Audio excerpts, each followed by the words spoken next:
In a world where the marks think they know better than the wrestlers and the bookers, the Fantasy Booking Institute exists to pretty much do exactly that. This is a visit from the FBI.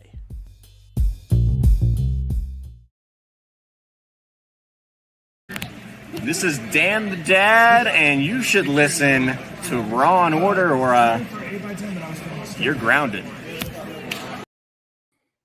Thank you, Dan the Dad. Welcome to another visit from the FBI, your weekly dose of pro wrestling fantasy booking. I am your host, Detective Mark Smarks, and I am joined, as always, by my partner in crime fighting, Mr. Big Eyes. This is because I miss JLB. No, the problem is you got to put your eye really close, but off to the side. I honestly can't even get that close to my screen. I've got too much desk in between me. But yeah, no JLB again this week.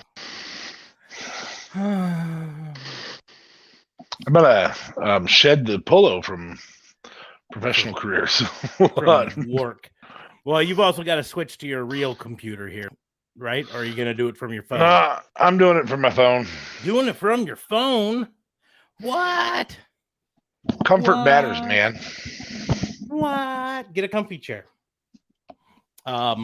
Anyways, so if you're new to this show, we the premise is really simple. We're gonna take turns challenging the other to book some unlikely, usually impossible scenario in the world of professional wrestling. Sometimes we do something a little closer to reality, though. And we don't discuss them really ahead of time because we like it to be kind of off the cuff and out there. So before we get into the actual fantasy booking segment of this, first of all, if you're joining us on the live stream, thank you for joining us. If you're listening to us later, also thank you. We would love to have you join us on the live stream. We go live with the Fantasy Booking Institute every Tuesday night at 10:30 Central. We go live with the regular Wrestling Booking Unit show every Sunday night at 10:30 or after the pay-per-view, whichever comes first. If there's a pay-per-view, right? But so we'd love to have you join us. It's on Facebook or YouTube. You can view the stream there, comment along, have some fun with us there. But before we get into the actual fantasy booking, though, I do like to remind people that Raw and Order is part of the Tatnus Co. podcast network. So you can head down to the doobly-doos below, and there's a link to tatnusco.com. You can head over there and see the other shows in the network. We'd love for you to check them out and tell them we sent you. So, but yeah, we're going to go ahead and get into the fantasy booking. Usually open things up to DA Fabe, see if he wants to go first or if he wants. I'll go first. I feel like you put some more thought into yours. I have had something just hounding on me that I think it does really well with our opener, Dan the Dad, being so kind as to give us that intro. And I don't want to get grounded, so I do watch our podcast. But we've talked recently about how we like Dan the Dad, what organization we'd like to see him be the head of. And so I'd like to have you book how Dan the Dad becomes the leader of the Dark Order. And I mean, it needs to have depth. It's not just going to be Dan the Dad is the Dark Order. This would be funny. How he comes in, what he does, those types of things. Okay, sorry, I'm putting up a Twitter poll really quickly because I need people to settle our off-air discussion. Worst cereal. Yes. I'm so you're saying shredded wheat, the big cubes, big cubes of shredded wheat, and I'm saying yellow box Cheerios. Well, for some reason, yeah. We're not saying worst for you. Those are actually probably amongst the best for you. I love that Cracklin' Oat Bran masquerades as a healthy cereal and yet tastes delicious and is in fact not a healthy cereal when you look at the ingredients. Yeah. So, okay, there we go. So, yeah, the poll is up on my Twitter at Raw and Order WBU. You can head over there. We've got 3 options: regular Cheerios, so that's yellow box Cheerios, not the apple cinnamon, not the honey nut, not even not the frosted, which are essentially just yellow box Cheerios with the sugar already added. Yeah. Or the plain shredded wheat. Now, I'm talking about the brick shredded wheat, the old school stuff. I don't even know if they still make it, but not the frosted mini wheats, not the cinnamon mini wheats or Cinnabon wheats or whatever. The plain shredded wheat. Someone's going to say brick. Other and comment life, and they're wrong. They are 100% wrong. I bought a box of that the other day, and it was gone in a day. Right? And here's the deal: it was a special edition. I probably should have saved it because it was probably like going to be a collect. Because it was a special edition with the old Mikey on it, like what? Yeah, and the old font and everything. Mikey likes it. But yeah, no life. But that's and I put other comment below. So go there and tell us who's right. It's me. And or give your other opinion. Right. If you say grape nuts, you're wrong though. Yeah, grape nuts are not horrible. They're no Lucky Charms. I mean, let's be honest about it. In the scheme of like healthy cereals, I'm using the air quotes here on it. Grape nuts are in the top tier, right? Yeah. Some people might not like them, but they've got better flavor. The only problem, like I mentioned before, with grape nuts is portion control because it's way too easy to pour way too big of a bowl of them because they're so tiny.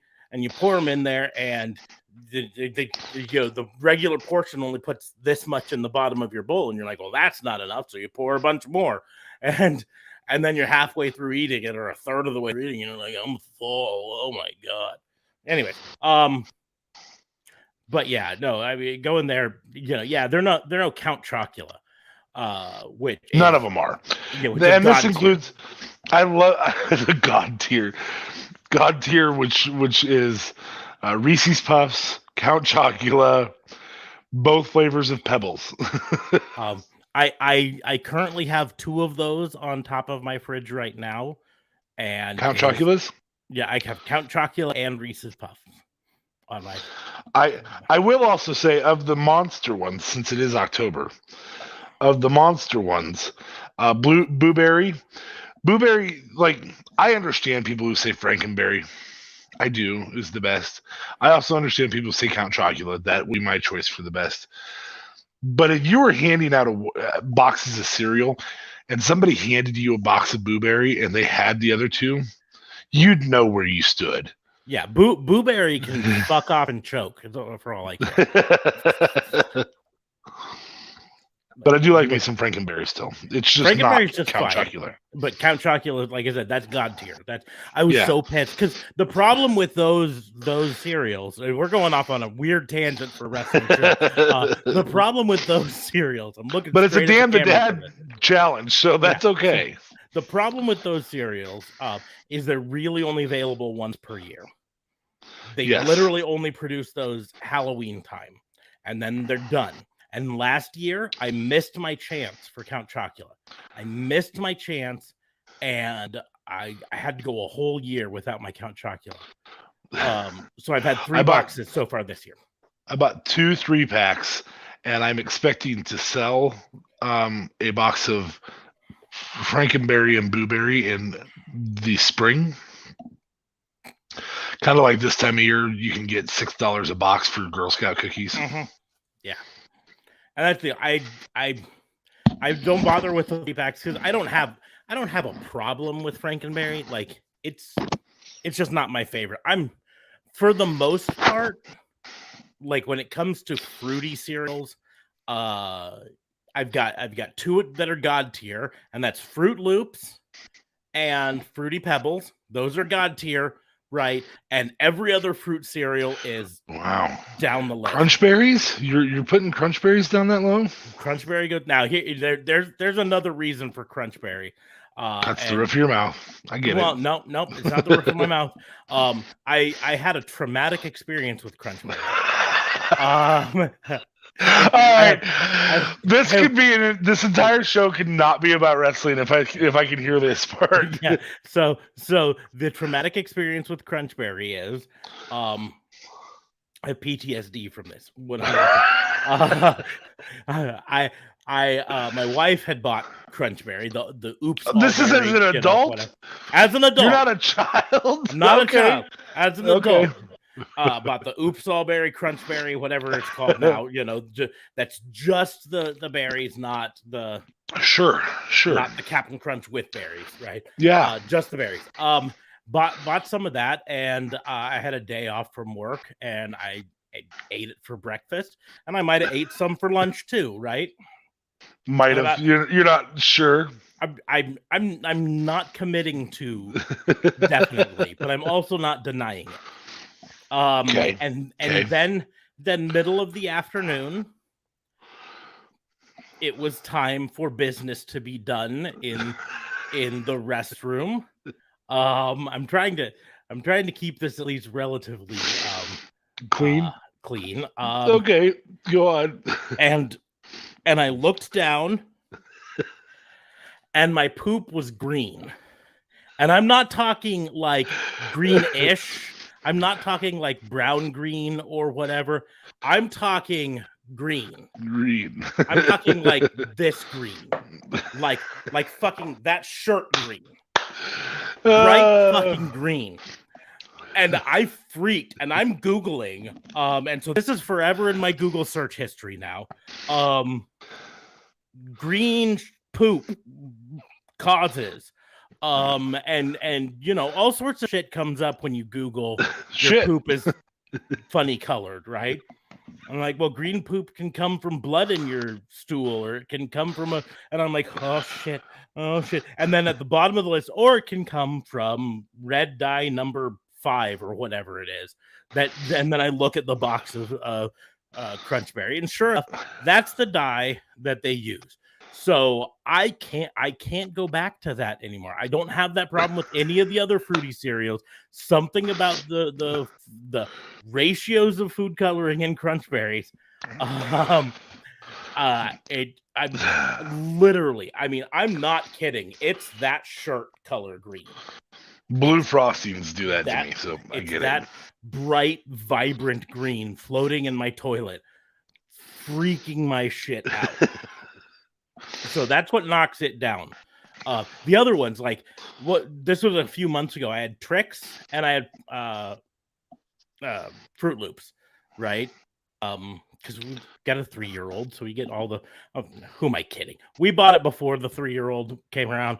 But now we've got an excuse. But Fruit Loops, I had Trix, right? And we were almost to the end of the box of Trix. So I poured it in my bowl and I ate it. And I was like, this is okay and everything. It wasn't enough for a breakfast. So when I finished that, I poured Fruit Loops into the bowl. And I took one bite out of that. And I was like, holy shit. What was that crap I was eating? It was like lightly flavored cardboard compared to this. And I posted about it. I said Fruit Loops are God tier in the fruit flavored cereal. I will not take questions on this. So I do want to say, on a side note, Trix actually illustrated to me how old I was once upon a time. So when we were kids, Trix were round little balls. They are yet again now. Mm-hmm. But they went through the phase of the fruit shaped ones. Being the shape of the fruit, yes. Mm-hmm. And my niece posted. My niece, who is 16 years younger than me, 18 years younger than me. So young enough to be my daughter, but not my daughter, obviously. And so my niece posted this and said, oh my gosh, maybe now that I'm an adult, Trix are just round balls. But when I was a kid, I remember them being fruit flavored shaped. Maybe that's the trick that Trix are for kids. I was like, no, F you. That changed when I was an adult into the other. Yeah. Pisses me off. My thing is, they say maybe that's why tricks are for kids, but they're too young to remember the commercials with the rabbit chasing after the tricks. So they don't know the whole joke of silly rabbit, tricks are for kids. Yeah, they're not for kids. They're not for Not rabbits. for rabbits, they're for kids. Yeah. Oh, anyway, Dan the Dad. Dan the Dad, as the leader of the Dark Order. I mean, potentially telling you what cereal you're supposed to eat so you can be healthy. Yes. Probably Yellow Box Cheerios because it's crappier. So here's another side tangent I have to get on here, right? My entire life, I've been one of those people who didn't really eat breakfast. Like, I'd get up in the morning and I'd go to school or whatever, and then I'd come home, for lunch or whatever, and then I'd eat breakfast or whatever. And I got yelled at repeatedly by nutritionists and parents and teachers. Oh, breakfast is the most important meal of the day. It's what you got to eat. It starts your metabolism to get you going and helps keep you healthy and yada, yada, yada, yada, yada. And now I'm upwards of 40. And doctors are telling me, you got to watch your weight and all that stuff. You should try intermittent fasting. Do you know what intermittent fasting is? Don't eat anything before 11, which is what I've been fucking doing my whole life. And you yelled at me for. But it's almost like it's almost like the science changes. But you wait until I start eating breakfast because I'm like, fine, I'll start eating breakfast and all this stuff. And they're like, oh, maybe you should not do that. After we told you for 30 years to do that, just don't. So Dan the Dad. Dan the Dad. The way I would bring him in is literally playing off the battle that's still going on. As per Colt Cabana, Uno's a dick. Directly from Colt. Yeah, we heard him say it out of his mouth. Right out of his mouth. His mouth to God's ears. Yes. God tier cereal's ears. God tiers. So I would have them continue to fight for a while. Okay. And really, I think the payoff for it is, and this is gonna sound like a cop-out for me to say it, but literally just have him show up one day while they're fighting and bickering and be just like, hey, none of that, right? If you don't have anything nice to say to each other, right, you just shut your yappers, right? If you don't have anything nice to say, don't say anything else.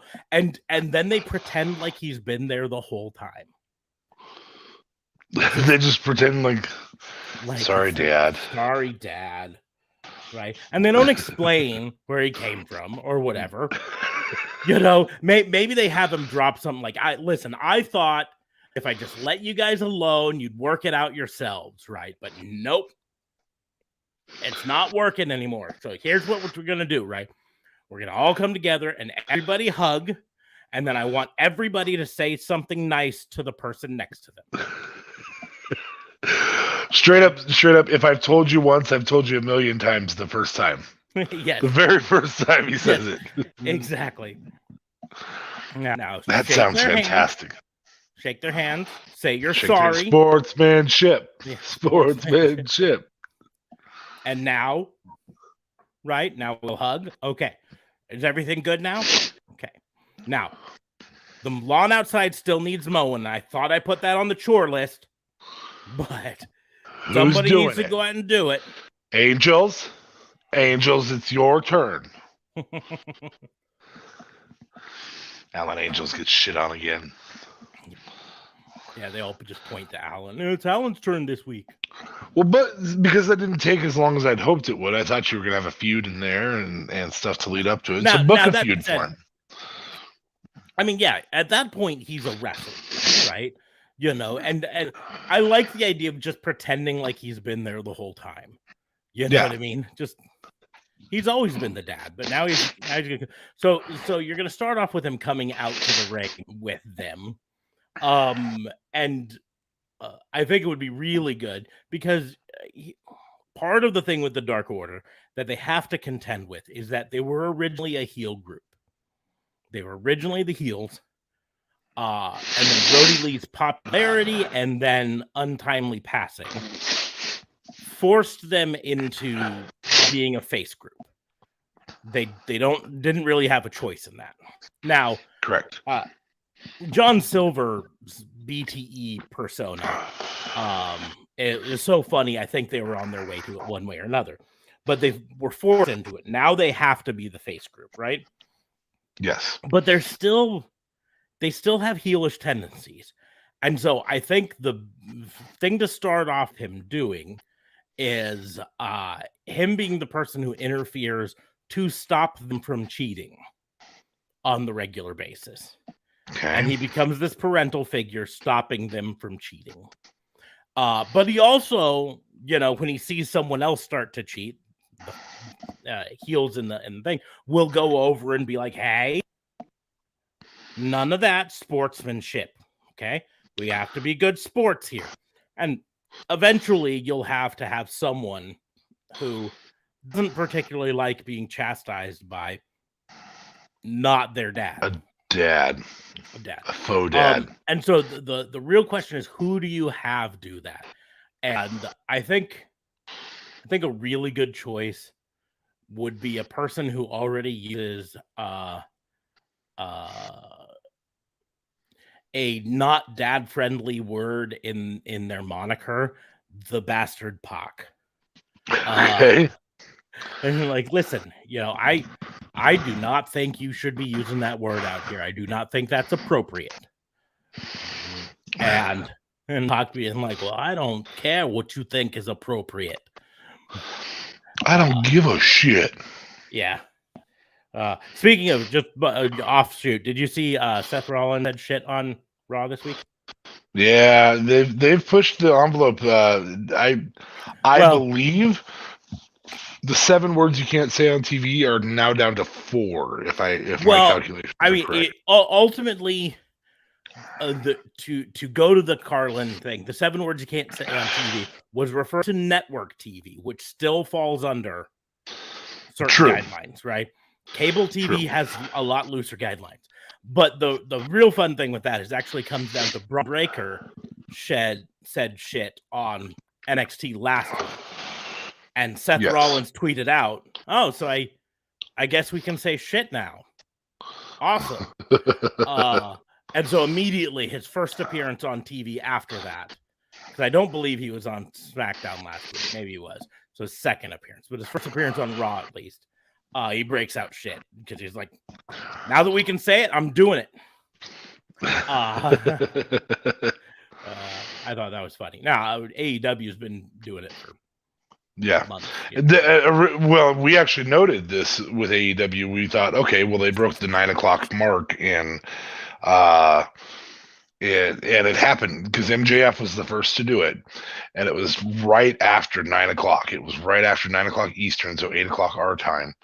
That he did it. I mean, it was like 9:01, and we were really impressed with their timing to meet the FCC standards.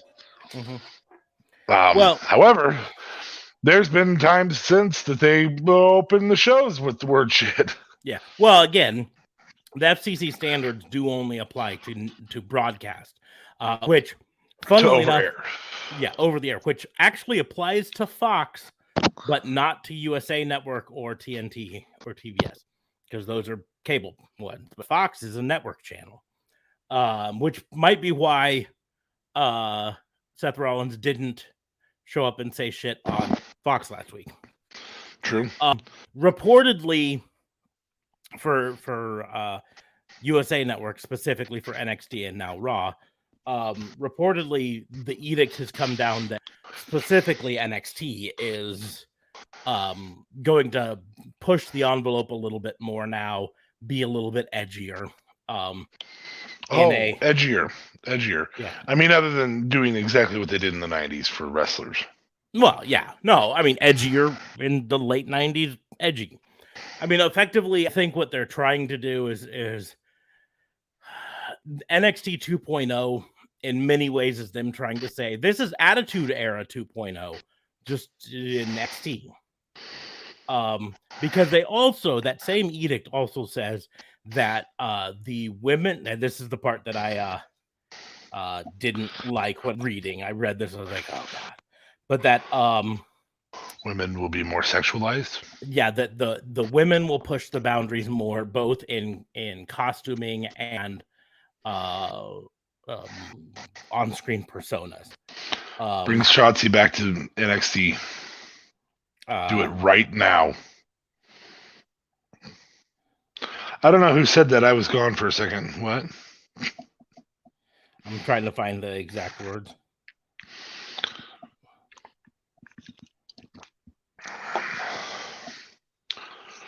Anyways, so yeah, having Dan the Dad feud with the Bastard Pack would be lots of fun. That's a great move. Yeah, I really thought you were going to go with MJF because of profanity. That's actually the path I thought you were going to use. Yeah. So to keep that, the NXT 2.0 is going to be targeting that. This is their thing, is they think by being edgier they'll get the 18 to 34 demo. With more aggression and harsher language, and keeping up with current affairs with promos and character verbiage, as well as more leniency on female character gear. And that's per Fightful Select. Boy, that's a really generic statement. Mm-hmm.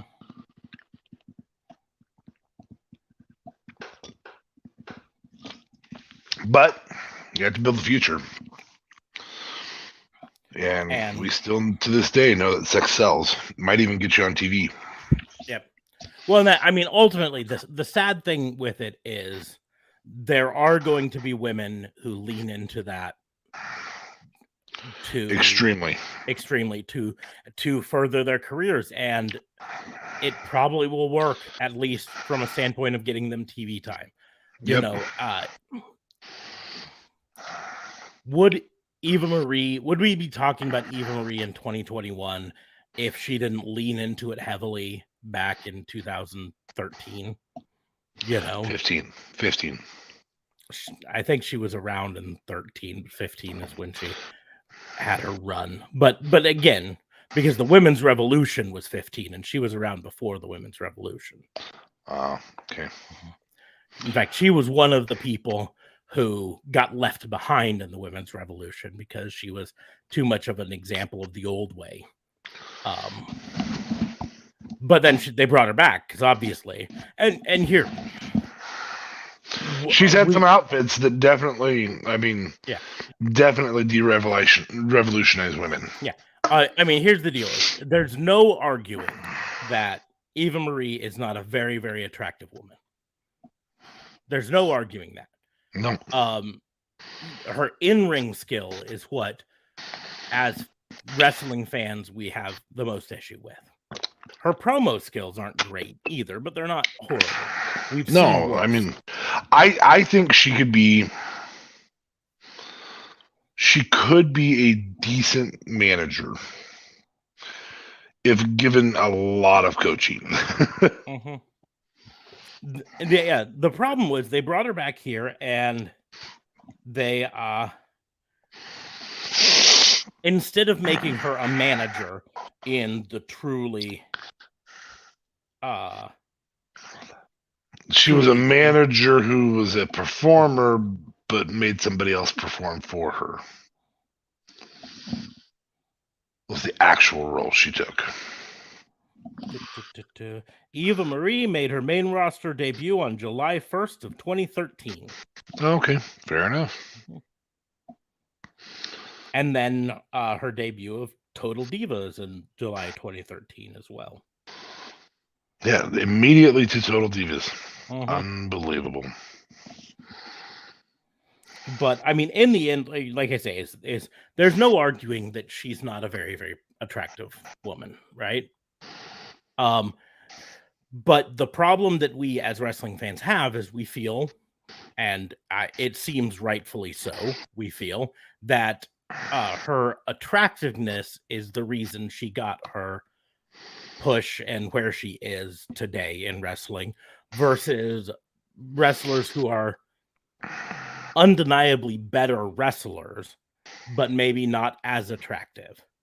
Or at least not as conventionally. We'll use the phrase hot, right? Because I argue that there's a difference between attractive and hot, right? Hot is it's a different look. And you can be very, very attractive and not be hot. And you can be hot and actually not super attractive. It's kind of a weird look. But like Nikki Cross is not what you would call hot. She's a very good looking woman, but she's not hot.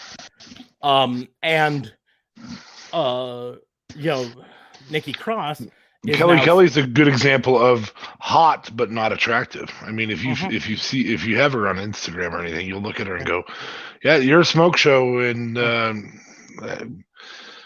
not incredibly attractive by any means. Yeah. And so and that's the deal, is that so many of those in that 2013 era were pushed like Eva Marie because they were hot, not because they were good wrestlers or whatever. Sure. And frankly, there's a lot of the main roster women who wouldn't have existed in the Attitude Era times and later era, because while they're phenomenal wrestlers, they're not considered hot. Like in the grand scheme of things, Bayley would have, and I think Bayley's very skilled in the ring, and I think she's a good-looking woman, but I think she'd have really struggled in a non-big booty era, and then in the late '90s, early 2000s, she'd have struggled because she got the badonkadonk, and it's very nice, but yeah. So Sasha Banks is another one who, very attractive, but not what I would call hot, and would have struggled in some way, even though she's arguably one of the best women's wrestlers in the world. Charlotte has actually transitioned from attractive to hot and not attractive, in my opinion. That's a really good example. And so, and like Natalya, as good of a wrestler as she is. Very attractive. Well, she's attractive, but she's not. Flat out, Nia Jax is attractive. Very attractive. Very pretty face. Very pretty woman. Not hot.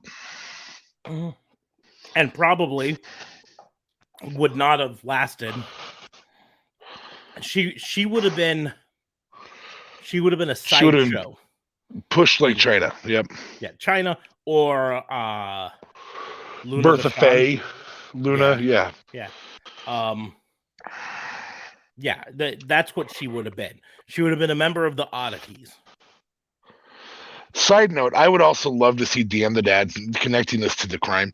I would love to see Dan the Dad come out like Anna Jay headed out to the ring in a halter top bra type thing. Him coming at me. No. You are not you go going put some out in that. Decent clothes on, young lady. I mean, effectively, he could be kind of a less obtrusive right to censor sort of a thing. Yeah, just a dad. Not we're gonna own you, but Anna Jay comes out to wrestle, and you just have him set up a table on the ramp where he greets the other wrestler on the way out and casually cleans his gun.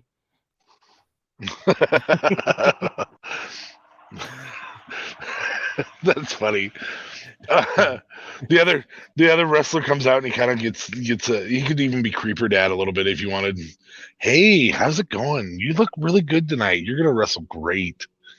Oh, my daughter, I'm very proud of her. And she comes out, no, you're not coming out in those clothes. So, God, it's such a wonderful gimmick. I hope AEW sees that. And you're right. The Dark Order is a perfect place for a dad character. Especially right now with their fighting. They're fighting. You bring Dan the Dad in as the and let's be honest, he's not going to solve their fighting. No, that's not what I'm pitching here. to detain their fighting. Because in the end, I don't know very many dads who actually solved the infighting between brothers. You know, They just kept it from being lethal. Yeah, they reined it in a bit, maybe. They made them do it when he wasn't around. They made him become sneakier about their fighting. Which oh my gosh, that would really play it. Stop it! Dad's coming! Dad's coming! Yeah. Or that they're doing some fighting and John Silver gets hurt and says, "I'm gonna tell Dad." No. Here. You can have my ice cream. So I'm also super jealous. Before you do your challenge, I'm super jealous that Drama King Matt is taking on GPA in Milwaukee this weekend. I was disappointed that Drama King Matt ended up not being on the Zello Pro that we went to. He was originally supposed to be there, and then whatever scheduling or whatever, they didn't work it out. But I'm happy to see him there, and taking on GPA will be a ton of fun. I'm still anxious for them to upload Carney. I don't care if they put it. Yeah, Thunderstruck. I don't care if they put it on Fight or Independent Wrestling TV, or heck, put it up on the YouTube channel if you just want to get it out there. I'm all for it because I want to relive some of those matches. Oh, they were so much fun. Yeah. And if they do it on YouTube, it's public domain, so we can play it on here and let people see exactly why we fell in love with Dan the Dad. Exactly. But anyways, so yeah, we'll go on to mine. So mine is actually, to be perfectly honest, I'm gonna sideline just a hair on doing mine because mine is slightly related to kind of last week's, but more specifically to current events, right? Okay. In professional wrestling. And so what I'm gonna do is I'm just gonna really quickly bring up. This is. Turn off the logo so we can see it. This is all the people chosen in the draft and where they're to in the WWE draft. We did our own draft. Well, if I'd have known that, I'd have gone to my computer. Jeepers. Okay. But it's going to be on screen there. And, we can kind of talk about it here a bit. But like last... I kind of just want to do some comparing because last week you chose for your number one pick Becky Lynch, who ended up on Raw, just like you picked. You picked Finn Balor, who also ended up on Raw. You picked Sasha Banks, who stayed on SmackDown, so that's one where you were off. Toni Storm, who technically stayed on SmackDown. I can't remember. Yeah, there she is on there. You picked the New Day to Raw, which unfortunately didn't happen. So there's 3. Rhea Ripley. I gotta be honest. Yep, there she is on Raw. I think she was one of them picked after, which we talked about on our thing. These after show picks are stupid. Difficult. You say, oh, if you don't get picked, you become a free agent. And then they just like, oh, we're gonna pick people after hours. So you picked Asuka and trying to look to see. Asuka looks like she was one of them that was off limits. And she might have not been available. Yeah, she's one of the ones that ended up technically a free agent. Whether it's because she's out injured or what, I don't know, but she's technically a free agent. So there. You picked Karrion Kross to Raw, which I believe he stayed on Raw. Just gotta look. Yeah, there you go. So you were right for Karrion Kross. You picked RK Bro, which I'm 99% certain stayed on Raw. Yeah,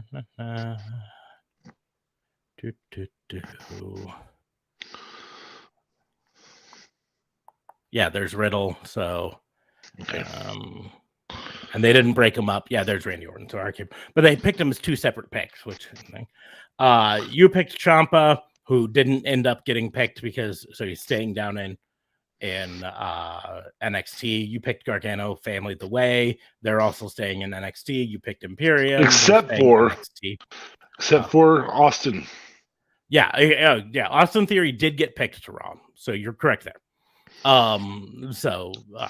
But for the most part, you picked Imperium, who stayed down in NXT. You picked Kushida, who stayed in NXT. You picked Casey Catanzaro and Caden Carter, because you went fairly heavy NXT for a while, and they stayed down there. You picked Roderick Strong, and they stayed down there. You picked Cesaro, and Cesaro stayed on SmackDown. You picked Nakamura, who also stayed on SmackDown. Street Profits came to Raw. So you're good there. You picked the Bloodline, but they stayed on SmackDown. Doudrop stayed on Raw. Drew McIntyre went to SmackDown. AJ and Omos stayed on Raw. Garza and Carrillo went to SmackDown. Raquel Gonzalez stayed down in NXT. Dakota Kai stayed down in NXT. So not counting the NXT picks, you had 9 picks out of it that did not go your way. Okay. That is actually, I mean, that still means you probably had about 9 that went your way. So you're about 50% there. I don't think I did quite as well. But again, we weren't trying to predict. We were drafting where we would do. Yes, that's an important thing. These weren't predictions. These were drafting where we would. But I picked Seth Rollins to SmackDown, and that didn't happen. I picked Kevin Owens to SmackDown. That didn't happen. I picked Keith Lee to SmackDown. Did not happen. I did pick Shayna Baszler. That happened. So that's 1 correct for me. I picked the Hurt Business, which did not happen. I picked Alexa Bliss, which did not happen. I picked Io Shirai. She's staying down in NXT. I picked Frankie Monet, who's also staying down in NXT. I picked MSK, who's staying down in NXT. I picked Legado del Fantasma, which is staying down in NXT. Picked Ricochet, who did come over to SmackDown. I picked Dijakovic because I'm not calling him T-Boz if I'm drafting him, but I believe he is staying on Raw. Gotta find him just to make sure, but I believe.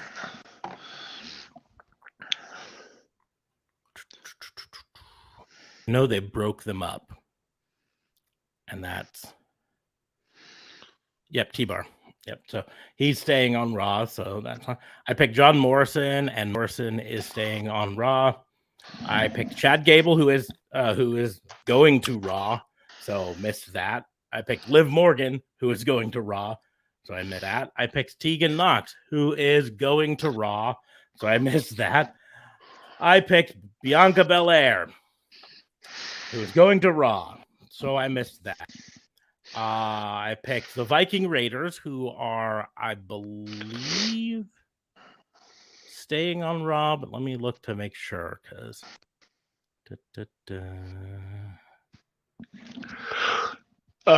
Eric and Ivar are both on SmackDown. Are they on SmackDown? I'm trying to look on this. Left column on SmackDown. Bottom is Ivar. Oh, yep, there's Ivar. Fourth one from the top is Eric. Or fourth one from the bottom is So I was correct on that one. So that makes 3. I picked Braun Breaker because I figured they'd pull the trigger on him, and instead they pulled the trigger on Ridge Holland to come up. So, I chose a NXT person, but it wasn't the right one. I picked Hit Row, and they did come up to SmackDown, I believe. Come up. That was probably the best faction. I picked Lorcan and Birch, who didn't come up. I picked Cameron Grimes, who didn't come up. Sami Zayn, who stayed on SmackDown. Apollo Crews went to Raw. Drake Maverick went to Raw. So I only got 5 correct. So in terms of our predictions, you're about to say I'm more like Vince than you are. I'm going to beat you. You were more accurate in your prediction. And if we view them as predictions, which they weren't. They were us doing what we would have done. Right? So, but the important thing is that does leave a handful of undrafted. There are a couple people who are undrafted because of injury, or other reasons, right? But there are some that, still kind of stand out as I don't know why they didn't just pick a show for them. So the full list, at least according to WrestleTalk.com, the full list of everyone who went undrafted, who can choose wherever they want to go, is Brock Lesnar, Goldberg, Asuka, Elias, or whatever they're going to call him now that Elias is dead, Eva Marie, Lacey Evans, who's out because she's having a baby, or maybe had the baby. I guess I hadn't heard yet. Grand Metalik and Lindsay Dorado, Slapjack, aka Shane Thorne, Titus O'Neil, Bailey, who's out injured, and Maurice, who's still technically on the active roster, even though she's hasn't wrestled in like 3 years now. And well, then Miz didn't move either, did he? He's a free agent. Miz stayed on Raw. He got drafted by Raw. I don't even see him there. Oh, there he is. The Miz. Yep. The Miz. Yeah, not just Miz. The Miz. Some interesting things that came up is they broke up every women's tag team except the current women's tag title holder. So there's no women's tag team currently left on main roster. Tamina went to Raw and Natalya went to SmackDown.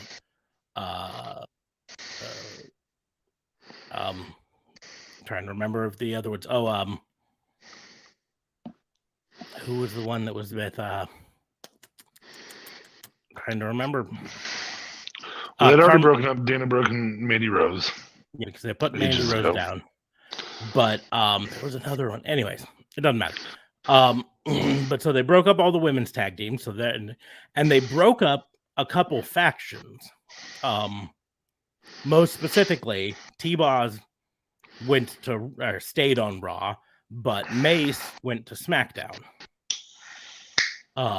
So they broke up the remaining Retribution, and my only hope is that they allow T-Bar to now be Dijakovic, or at least be out of that gimmick and come up with a new gimmick. If they want to keep that name, whatever, fine. But let him be something else. Anyways, but they also broke one of the Indian. They weren't into Share anymore because they'd left one of them down in NXT when they came up. But Veer and Shanky. Yeah, Veer isn't still on Raw, but Shanky and what's his name? I'm totally blanking on it right now. You're referring to Jinder Mahal? Yeah, Jinder. I'm blanking on his name. I wish I could forget him, but he's still there. He just got pushed too fast. He wasn't the worst world champion we've ever had. He really wasn't. But anyways, Shanky and Jinder are now on SmackDown. So they just kind of broke that team up for no real reason. Just like, we'll just break them up. Yep. Makes sense. Well, and so they moved Angel and Humberto, but not together. Mm-hmm. Yeah, not together, but they're both to the same brand. Yes. So yes.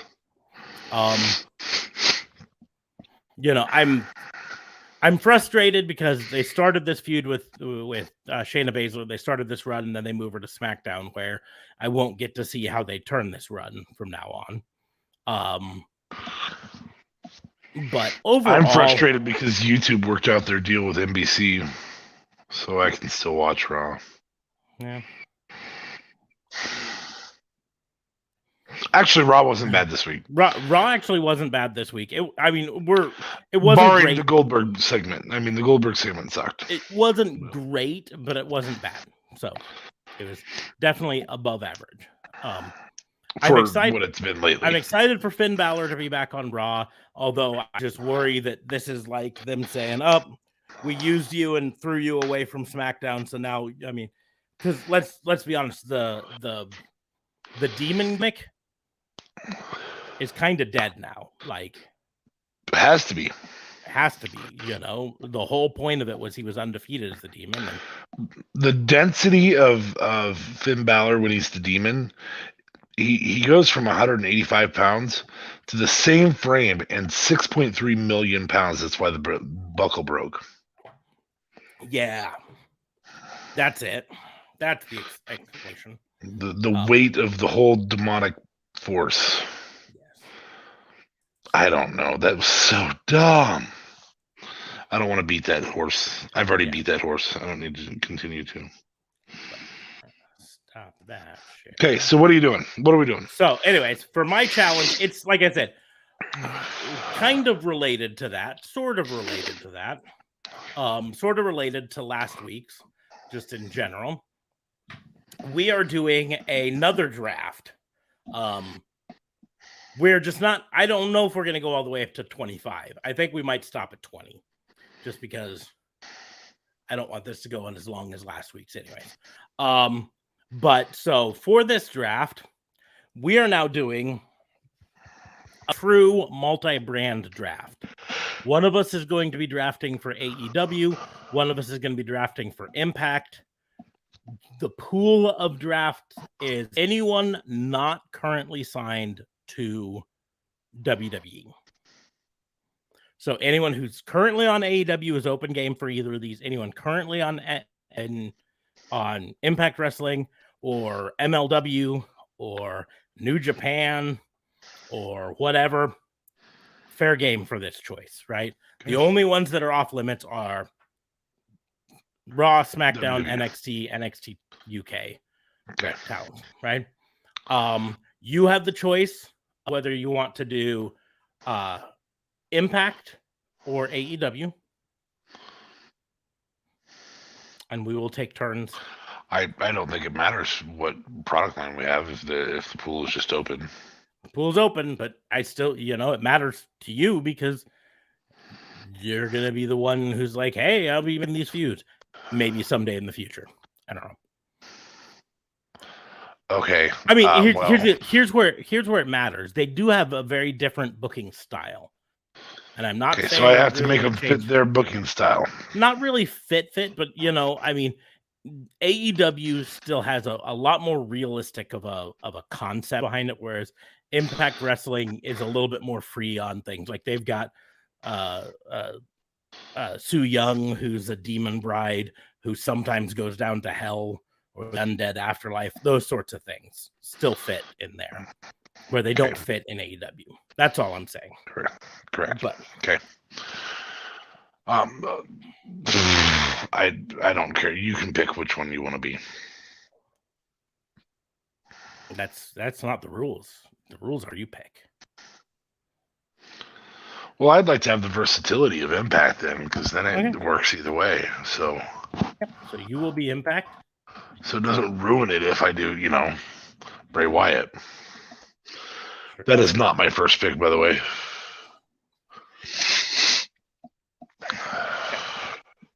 So, first pick. First pick, Kenny Omega. Very excellent. I mean, that was a no-brainer. For me, first pick,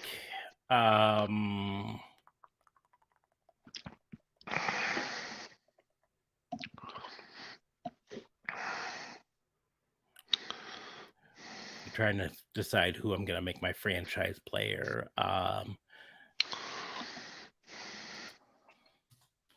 going to go with Adam Cole. God damn it. He was literally my number 2. All right.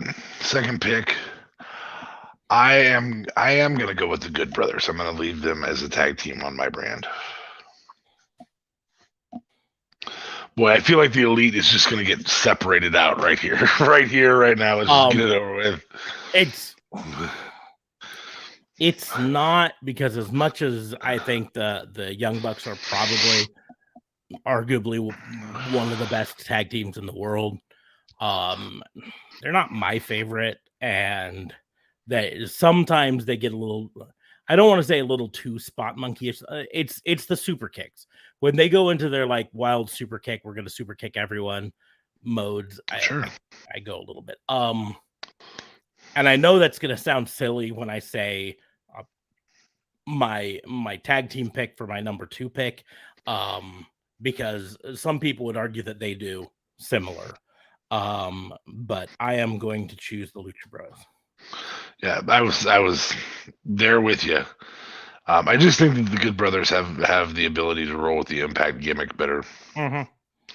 Number 3 is FTR.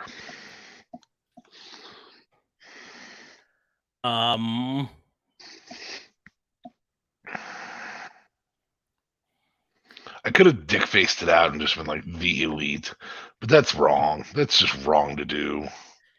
Yeah. Yeah. Yeah, I would have gone As I there say too. Jurassic, and I just missed Jurassic. There's only one R.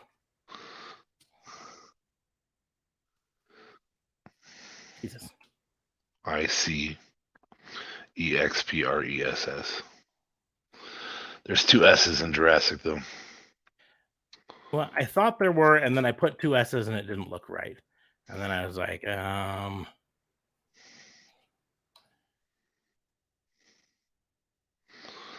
Now the real question is, when you get out of it, does it have the little red underline? Nope. No, it does Jurassic. not. I am 900% certain that's not correct, but we will move on. We'll move forward. Yeah. Number 4.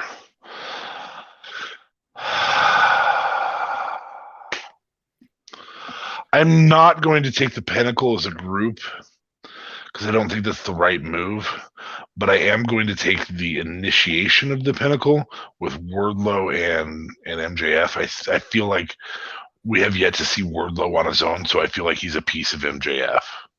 Okay. Is that a fair statement? So you're saying Pinnacle or just MJF and Wardlow.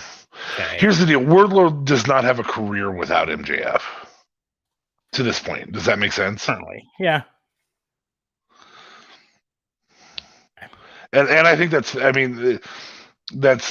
fair to say that Jurassic Express obviously includes Marco Stunt, even though we haven't really seen Marco Stunt wrestle.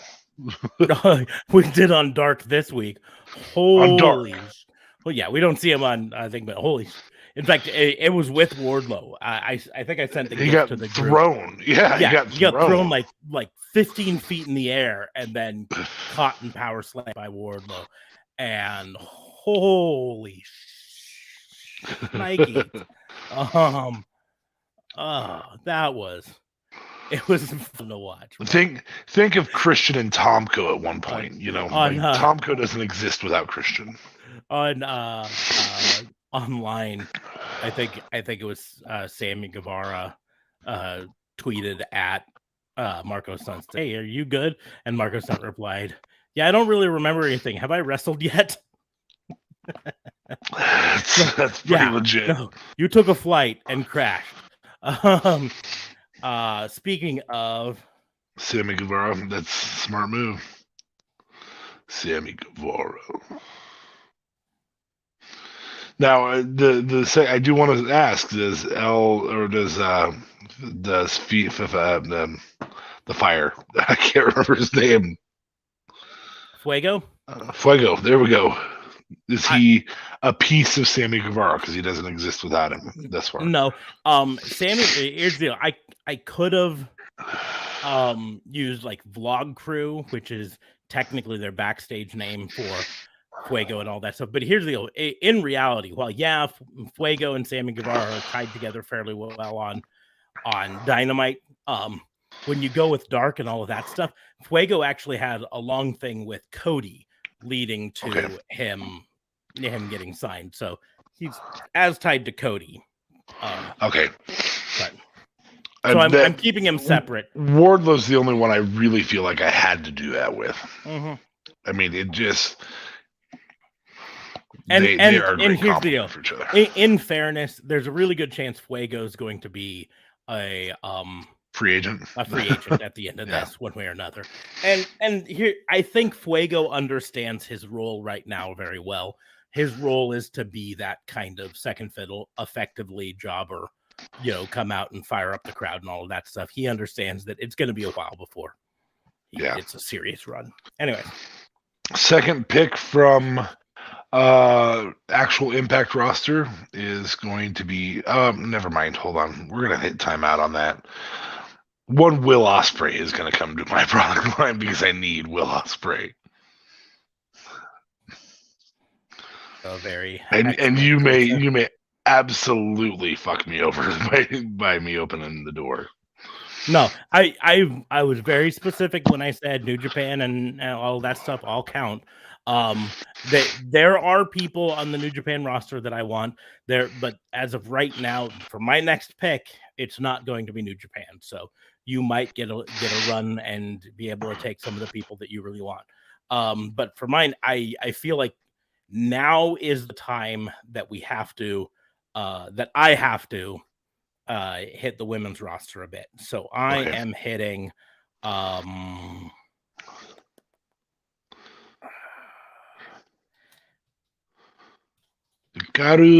Shida. I probably should have gone with Britt Baker first because she is the champion. I feel like there's a lot of openings in that women's roster though because of the amount that we have available. Women's wrestling is there again. There was a short time for just pure dominance by WWE. But it is really open under the top 8, top 12. Like there's Britt Bakers and there's the Hikaru Shidas and then there's a whole bunch of women on the WWE roster. There's the Deonna Purrazzos. There's the Chelsea Greens, the Jordan Graces, all of that.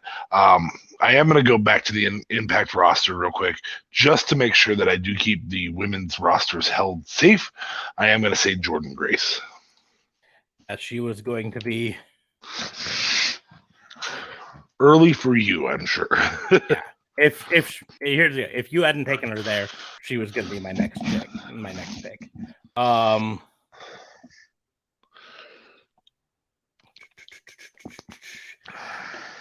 I'm trying to decide if I want to do.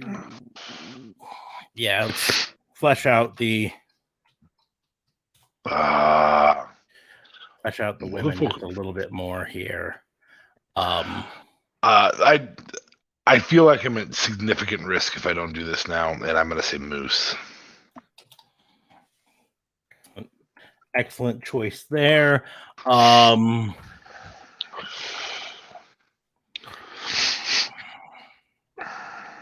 Oh, you want Brandon Cutler? You know you do. No, there is a wrestler currently signed to Impact that I think I want to pick with one of my choices. I just don't think I want to be this high. So, but you said Moose, and I was like, do I just want to go with it and lock him up? But I'm like, I don't think they're gonna be super high on your list either. So, I will wait for a little bit there.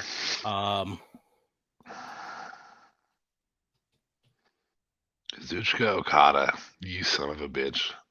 I wanted to stay in New Japan a little longer, and then I was like, well, I gotta get a woman here that will push the envelope. I'm gonna pull back the curtain a bit on my thought process. When you said Will Ospreay and you then said you might fuck me over on this. No, I thought you were gonna fuck me over on Moose, and I managed to push it down 2 more spots. But I tried to play some mind games by going to Hikaru Shida, hoping that you would then go with whoever your next person you thought. And then you did Chelsea Green. Well, no, but instead that pushed you onto the women. I was hoping you would pick either Moose or Kazuchika Okada or whoever, and then I could have gotten Jordan Grace. That was my hope. was by saying, "Oh, I'm not going to go after the person you wanted," that you'd be like, "Oh, I'm going to jump on that person." But instead, I put the women in your mind, so it backfired on you. That's all I'm saying. Yeah, well, it did a little bit, but you also managed to keep me off of Kazuchika Okada. So, Yeah. So, all right.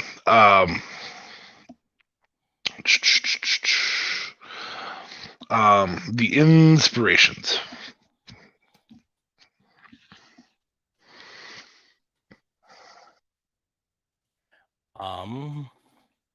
we're gonna hit the Switchblade right now.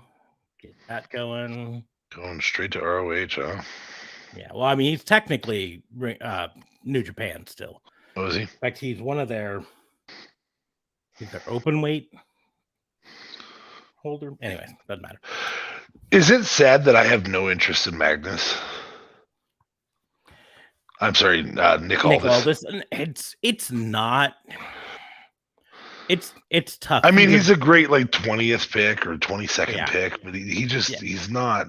He definitely has a potential place on this list, but he's not top 10 for me. No, right now. No, not at all. I do need to head back to the.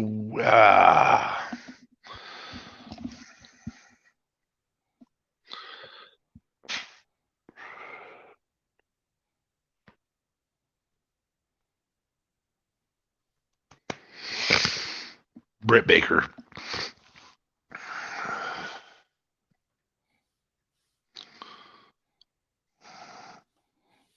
Sorry.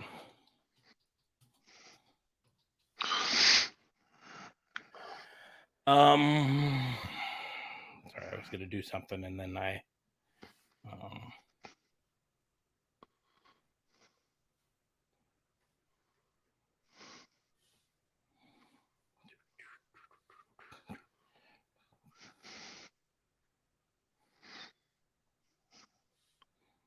I'm pulling something up to help me on my list here. Cheater. Top ahead. That's it. Top ahead. Nope.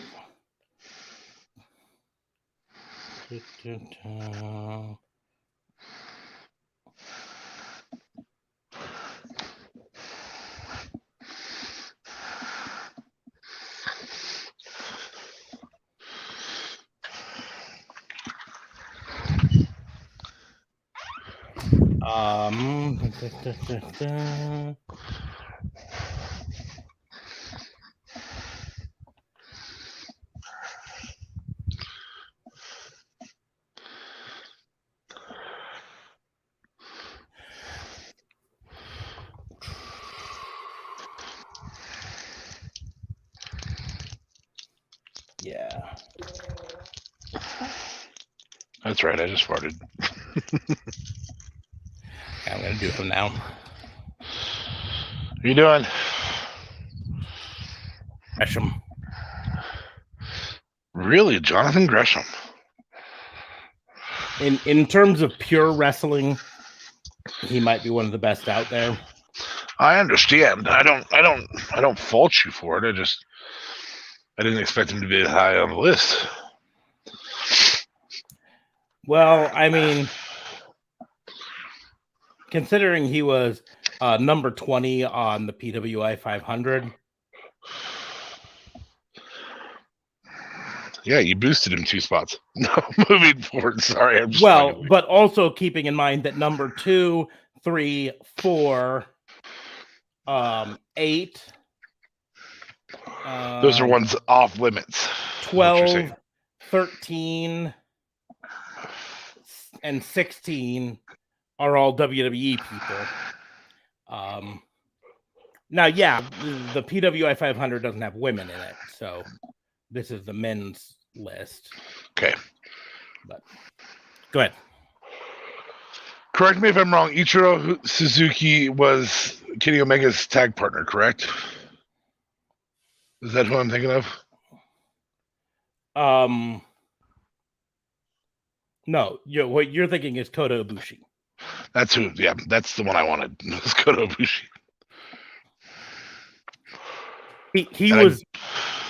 He was my debate there because he is number 5 on the PWF 500 this year. So And that's where my debate was. Do I reach for Gresham? I'm gonna guess early? 1 and 2 are Omega and Osprey. No. Osprey is number 7. Ooh, defending champ goes down. Last year's number 1. Let's just say that the top 3 are all the biggest heels in 2 companies. So Omega, Adam Cole, and Seth Rollins? No. Because right now, Seth Rollins, I don't think would count as one of the biggest heels. The biggest heel right now in WWE is Roman Reigns, who is numero dos, right? And probably the second biggest heel right now in WWE is Bobby Lashley, who is number 3. Really? They had on PWI, they had him 3, huh? Mm-hmm. Drew McIntyre was number 4. Like I said, Kenny Omega was number 1. Kota Ibushi 5, Jon Moxley 6, Will Ospreay 7, Finn Balor 8, Shingo Takagi 9, and Rich Swann number 10. That was kind of the surprising one for me. Yeah. Anyways,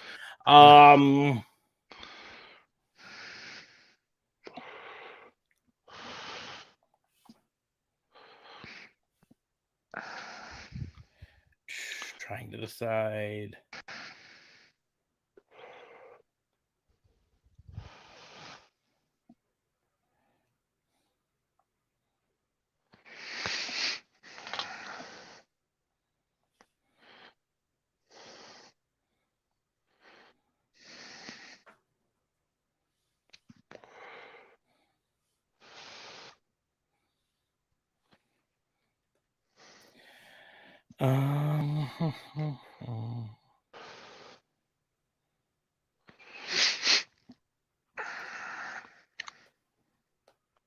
That's right. They no longer on PWI separate them by men or women.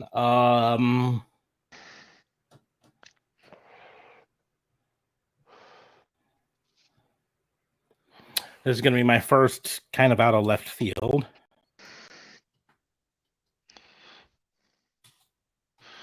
Lady Luck, huh?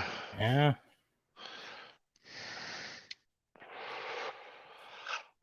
There's something to be said for needing star power, and so I'm gonna make sure that I have some star power. I do not consider this person to be one of the best in the world right now, though his moniker says he is. So I'm gonna go with CM Punk. I need to draw fans, obviously. Definitely a good choice. I mean, here's the deal: is he sold out a 20,000 seat arena on the rumor that he was going to be there. Correct. The correct rumor, but still the rumor. So correct. He's definitely got marketing. I am going to probably take your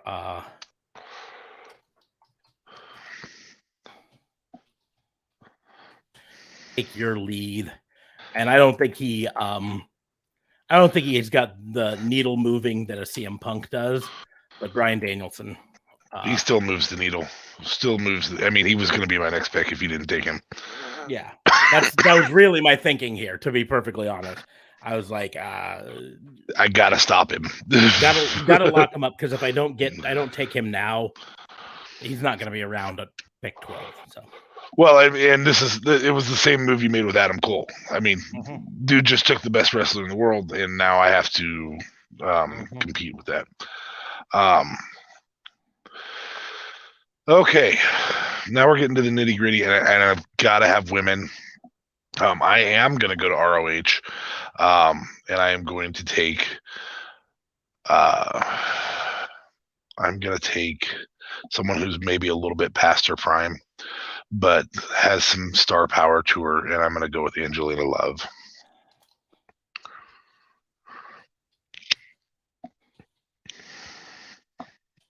Also exceptional heel work. I'm also staying women. I grabbed Chris Statlander here. Not a bad move. Not a bad move at all. My thoughts are, like, here I've got 4 really solid women to kind of head up my division. If I Correct. pick more down the road, it's to use a phrase from down in New Orleans, it's a little bit of lagniappe. It's a little bit of something else, a little extra. Yeah. But for now, I've got my 4 pillars of the women's division.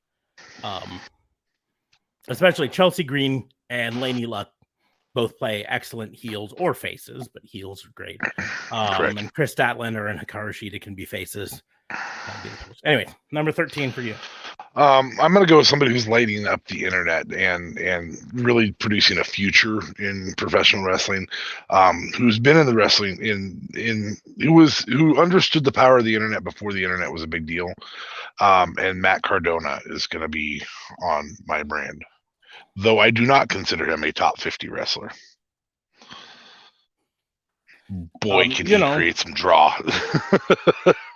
I mean, CM Punk versus Matt Cardona. CM Punk running the promos, Matt Cardona just lighting him up on the internet, on Twitter.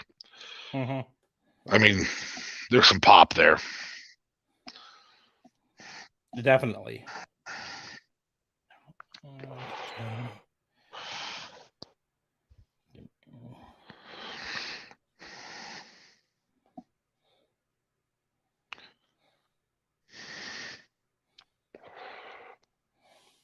Okay.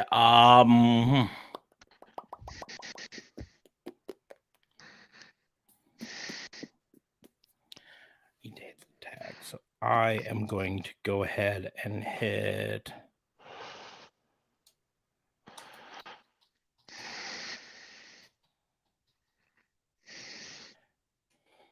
Proud and Powerful, aka that's Santana. Good tag team. Good tag. Good tag choice.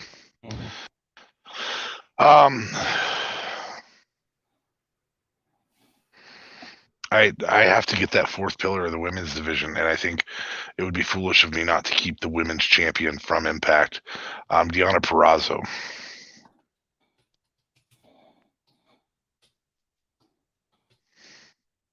Yeah, but too many R's, but it's okay. Purrazzo.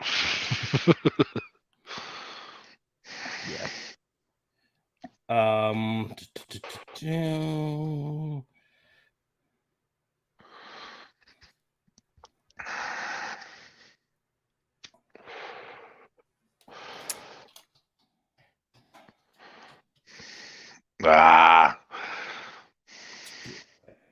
That was coming soon for me, so good move. Yeah. Here's the deal. I'm kind of doing the same thing you did with Matt Cardona. I love Darby Allin. But it really, this pick is more about he brings draw. Draw power is really what he is. Yep, that's a fair move.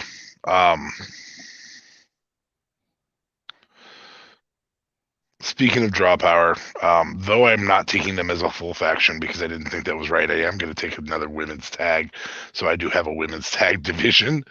So I am going to get the remainder of the beautiful people, Madison Rayne and Velvet Sky, as a reunited beautiful people. And I know they're not currently tagging. I know that Velvet's currently tagging with Angelina, but it's all good.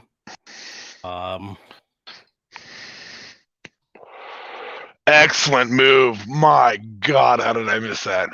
I was holding my breath that entire pick because I'm telling you, when I chose Darby Allin, I was going back and forth. Do I choose Orange Cassidy or Darby Allin? Orange Cassidy or Darby Allin? Because my worry is I took one of them that you would immediately go, oh, I got to take the other one. And so I was holding my breath that entire time. But I ended up choosing Darby Allin because he's number 14 on the PWI 500, and Orange Cassidy is 21. So I was like, maybe hit Darby Allin first. Anyways,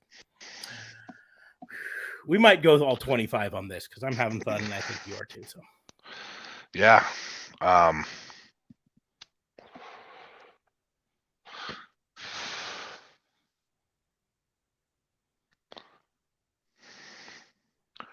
I am going to increase my indie cred with the probably best known for his indie roles guy, a guy who just recently really decided to stay with a major promotion longer term than we usually have, and that's Boom Boom Colt Cabana.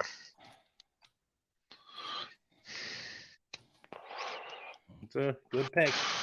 I mean, this is one of those things where we're playing the nice guy here, because one of us easily could have just said, I'm gonna fill my roster by choosing Dark Order. But yeah, and I didn't want to do that. When I did MJF and Wardlow, I gave a reason why, and I didn't just say the Pinnacle. Yeah. Same with Lucha Bros. You didn't take Pac with that shit. Oh, you didn't just bring up a name that I hadn't just looked at.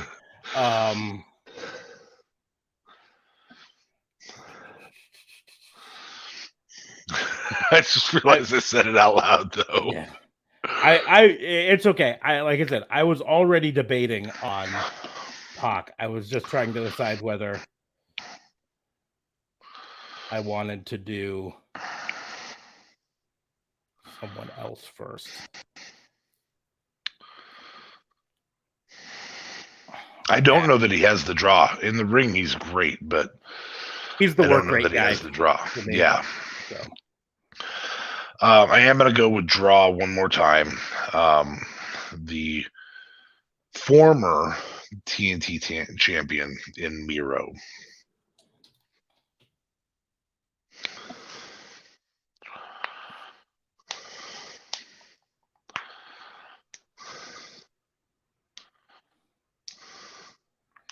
There's someone I was going to choose, and now I can't remember.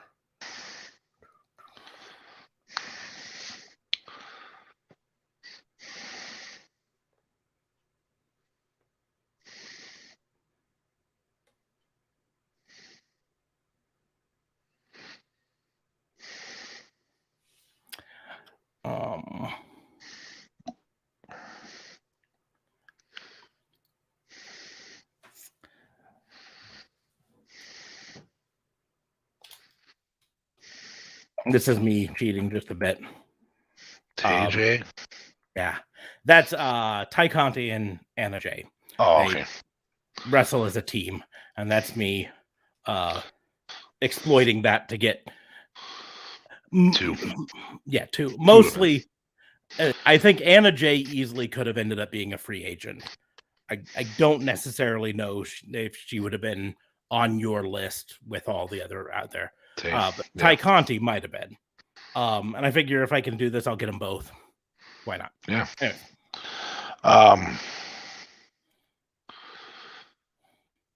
As much as I wanted to start to stray away from Star Power, there is a free agent who has lots of rumors flying around him.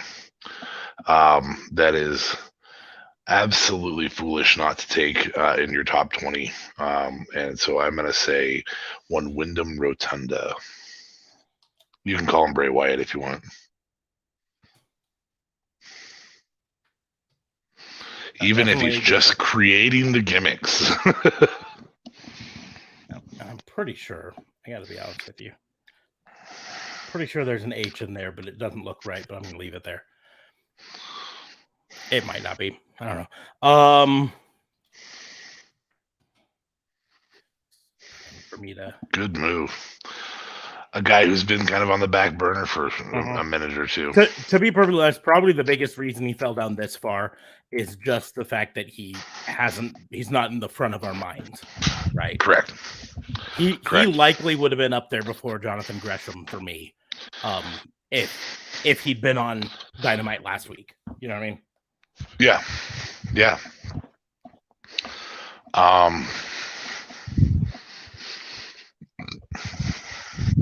Well, I think it's high time that we talked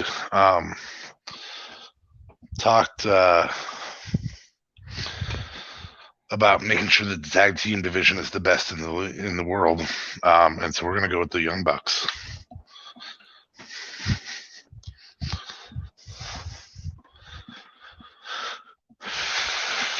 gonna seem really weird for me to follow up the Young Bucks with this this team, but I'm gonna do it anyways.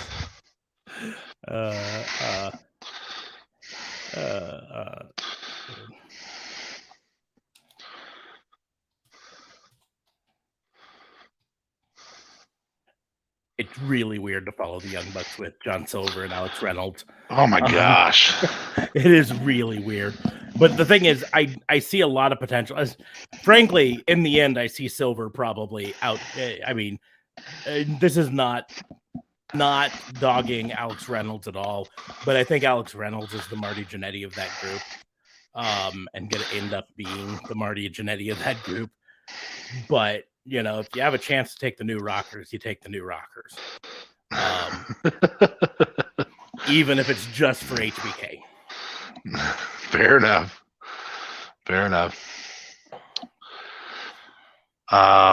But again, it did seem really weird to follow the Young Bucks with Silver and Reynolds. I'm gonna take the best tag team in the league. I'm gonna take these two yahoos. Oh.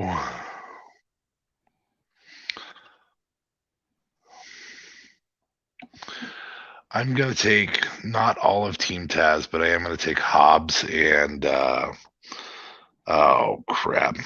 Stark. Thank you, Ricky Starks. All my brain is going is Hobbs. As soon as you say Hobbs, what do you think? You think Shaw. And you're like, gosh, dang it, that's not his name. I think Calvin, to be perfectly honest. Hobbs and Calvin, right?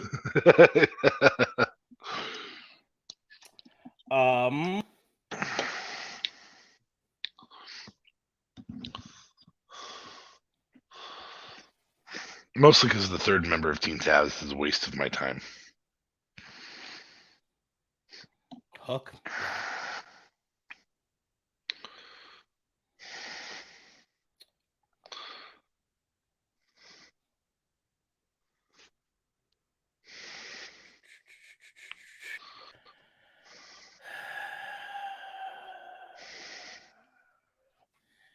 I think I better pull the trigger on this while I'm thinking. That's a good move. Rhodes.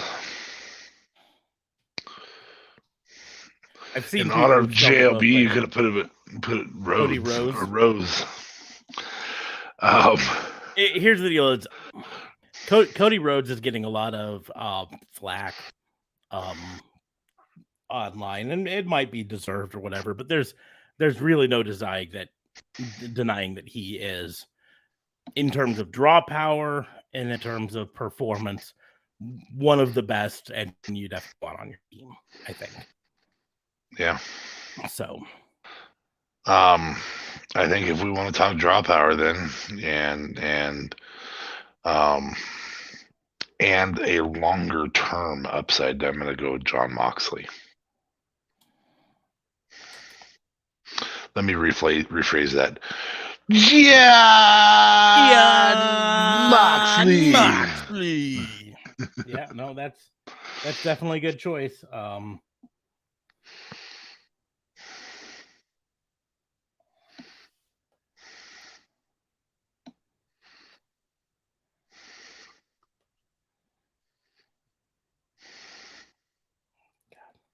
This is going to be one of those things that easily we could get the rile of the entire internet wrestling community, because they're like, I can't believe you didn't take blah blah Tanahashi.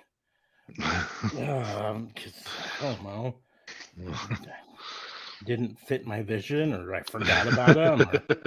Yeah. I don't know. We had 25 picks, and there's 500 wrestlers on the PWI 500. Some people are going to get left out. Well, and we're not just picking for CM Punk would not be on that PWI list. We're building a roster, meaning we have to have draw, we have to have reasons for people to come. If somebody were to put Sting on their list, they can't really be faulted for putting Sting on their list. Yeah. There's a draw to Sting. Yeah.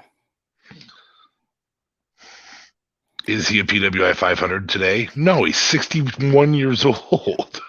I tell you who I'm gonna pick, who is a PWI 500.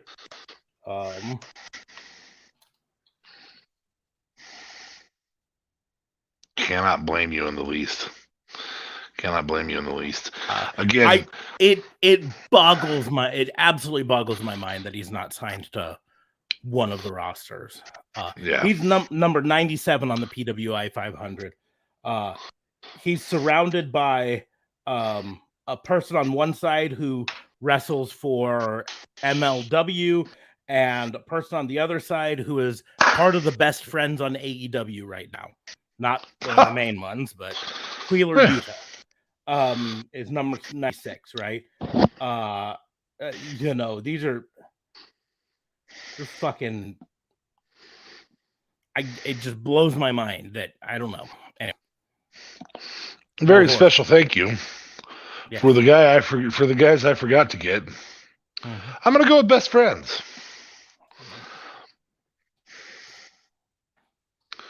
That's my little vengeance for you taking Pac. That's fine.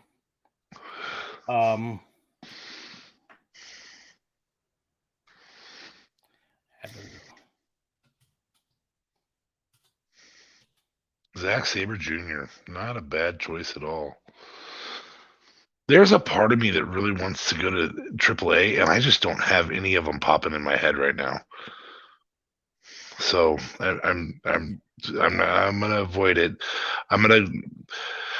So a lot of what I've done is very, very similar to what AEW did when they started out. They really wanted that star power, even though it wasn't necessarily the best wrestlers they could get. This is why Billy Gunn was there. This is why Tommy Dreamer was in that first battle royal. This is why a lot of that stuff happened. Was to get star power. It's also why my next pick was their first champion, because it just made sense to get that star power and have Jericho on there. Mm-hmm. You do not have anybody else in the world who has that, who can walk out to their own theme and have the fans sing it 100%. Yeah, no, he definitely. When I chose Zack Sabre Jr., I knew I was probably giving up on Jericho. Well, he would have gone where Best Friends was had you not said Best Friends when you did. Yeah. So I need viewership now, and I need guys like the Young Bucks to carry the next 10 years, and then I need, in the long run, some young people. But I feel like the free agency setup that we have right now, you have bastardized a little bit of it with guys like Darby Allin and Adam Page and whatnot. But the free agency setup is still there to get the GPAs of the world, to get, I would have said Jonathan Gresham's, but no, somebody has to go and take him too. Yeah. My pick. Really? Yeah. Here's the deal. I 23 is probably higher than I should have gone with him, but he's one of those that his work since leaving WWE has been top tier. Before leaving WWE or before joining WWE was great. Yeah. But it has been like, and he's been doing it mostly on his own without a full-time contract anywhere. Like, he just did the Free the Narrative 2, 3, I can't remember if it was the third one or not, and put over another wrestler, and he was able to sell the pay-per-view all by himself with no major network backing, no major promotion backing it. So, which is important to point out, that the original All In did have a major promotion backing it. It was Ring of Honor that backed the original All In, that led to All Elite Wrestling. But EC3 was able to put one together as a pay-per-view match without doing any of that. Now, it wasn't as big, and it didn't have a 10,000 seat arena, and yada. Well, the bet wasn't to have a 10,000 seat arena. either. So. But it wasn't about it was about telling a better storyline. That's his whole thing on this is, I want to tell a better storyline. I want to free the narrative. I want people to be able to tell the storyline they want and show off what they can do. And I really think he's at another level now, and I wanted to definitely have him on my roster.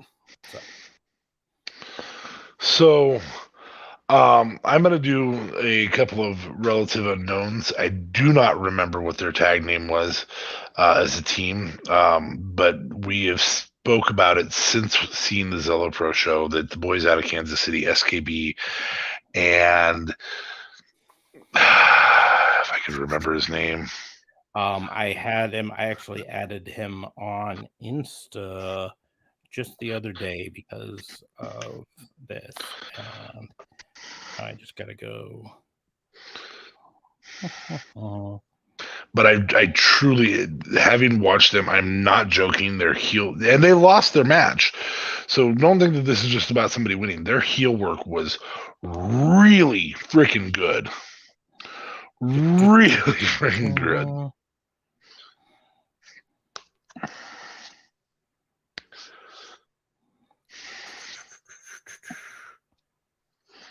Campbell Myers.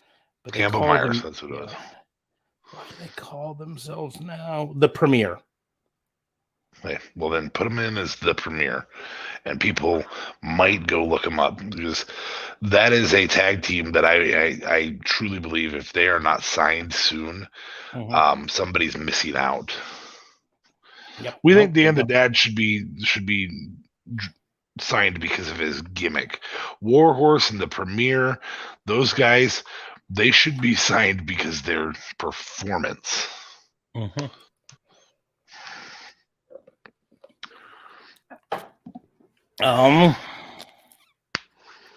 Lady Luck should be signed because of her performance. Yeah.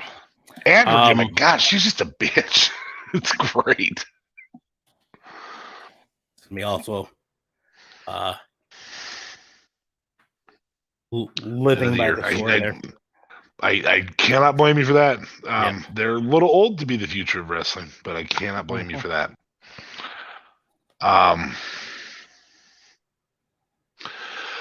Last but not least, I feel as though this is an insult that it took this long to put this person on here. It kind of breaks my heart that it made it this far. But I knew I'd get one or the other, and so I'm going to take Chris Bay. He was on my list. Both of us had to start going for draw power because the value of draw power to any roster you build. Yeah, and here's the deal: my final pick is going to be one that is not like a huge draw power, I think, but I think he should be. F. Cobb. Really? I really think if he'd have chose to stay on AEW, he'd be one of the household names right now out of AEW. But he chose to go off and do MLW and new NWA and all of that stuff. And because he wanted the freedom of that, and that's fine, right? He chose that. I'm going to go through a few honorable mentions though that are going to be free agents. If we were doing a 50 pick thing, would definitely easily be on my thing. Eddie Edwards would have been next for me. That's Eddie Edwards. I 100% would have put Danhausen somewhere on my list. Pretty easy to say Brian Cage. Yep, Brian Cage. We've got Danhausen's hilarious. When he asked Swoggle to be his partner, I about died in the bathroom. He's like, "Oh, okay, thank you." So good. Yeah, he absolutely. And the thing is, wash your hands. Yeah, he's so weird. I can understand why some of the majors don't give him a lot of a run because he's in the same realm. He's Tiny weirdness. Tim meets professional wrestling. Yeah, is really what he is. He's if people had a hard time with Orange Cassidy, they're gonna have a hard time with Danhausen. Oh, absolutely. Right. Absolutely. But but definitely was at least worth thinking about.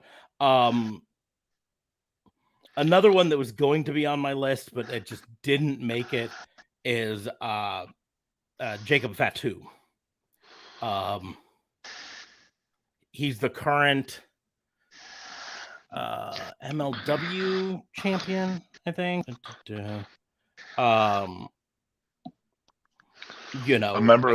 actual member of the Bloodline. Yep. Even though he's not on that show. Mm-hmm. I definitely would have put. I just had his name, and then I scrolled and moved away from it. Leo Rush would definitely have been on my thing. I probably would have given Alexander Hammerstone a shot on my list if it was longer. There's a name that didn't make it on either of our lists, but probably would have eventually been on one of our lists. Braun Strowman, Adam Scherr. Yeah, there was several times where I was tempted, and I was like, "Well, there's no way he's taking him." He wasn't going to fit there was no way he was going to be in my top 25 either. He fits my brand better than your brand. Yeah. Joey Janela definitely would have been, if I had top 50, he would have been on my pick. I think Joey Janela has been massively underutilized in AEW.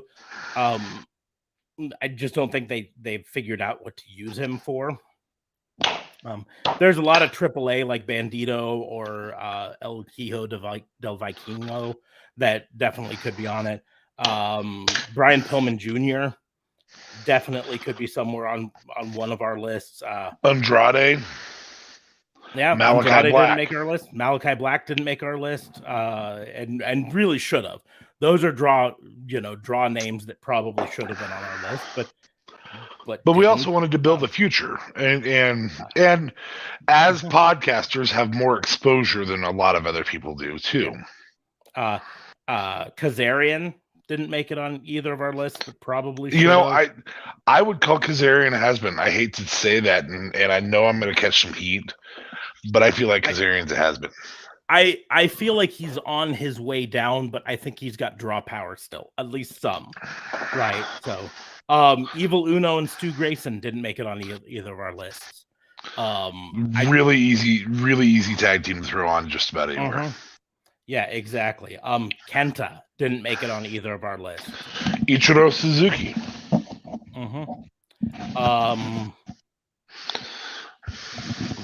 I'm scrolling down the PWA 500 just to see names. Eddie Kingston. Chris Sabin didn't make it on our list, and as in conjunction, if there was a 26, I'd put Motor City Machine Gun. Motor City Machine Gun. I would have done that. Alex Shelley. I'm putting you back together. Yeah. Just scrolling down, some of these here. I mean, neither of us picked Matt Hardy. From a draw power, he at least probably deserves to be on something. But from a wrestling, I don't think so. Flip Gordon definitely would have been probably somewhere. Oh yeah, at some place. Sami Callihan. Yeah, Callahan. Yeah, definitely. If only for feud power. I mean, dude can suck you into a feud about who gets the second Pop-Tart in a package. Yeah. So here's the name that I said earlier that I really wanted to put on my list, but I knew I couldn't put very high, and shouldn't have put very high, and didn't end up making it on my list, by the way. Heath Slater. I think he's vastly underrated. I think he's got a lot more potential than he's ever been allowed to show. So, absolutely. And it would have. I mean, he fits really well with Cardona. Cardona just has more of an internet presence. Crazy Steve didn't make it on my list. That's a really good one. Probably could have been a list. Jack Evans and Helico, however you want to pronounce it. A name that definitely would have been in our top 50 would have been the Martin brothers, Darius and Dante Martin. I can't remember what they're calling them right now. Well, and we could have used. I mean, we already mentioned that we didn't take Magnus or Nick Aldis. We weren't taking high level NWA because NWA is still to this day is still fifth, sixth of the high end indies. Mm-hmm. You know, definitely falls behind ROH. Definitely falls behind AEW. Definitely falls behind Impact. Probably falls behind AAA. Definitely falls behind New Japan. Matt Sydal definitely could have ended Oh, up on yeah. one of our list. Dalton Castle, a former Ring of Honor world champion, definitely belonged on a list somewhere. But in the end, again, we only had 25 picks.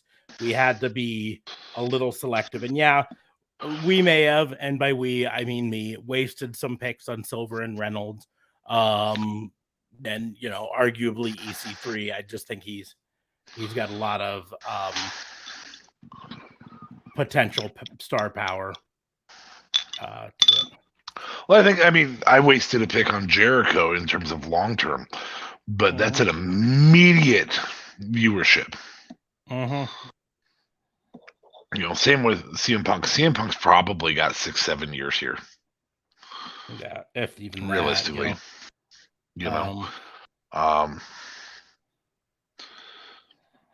and yeah, I mean, there's a ton of picks that we could have done. If we'd have had 50, we would have continued on going and eventually got most of these people in.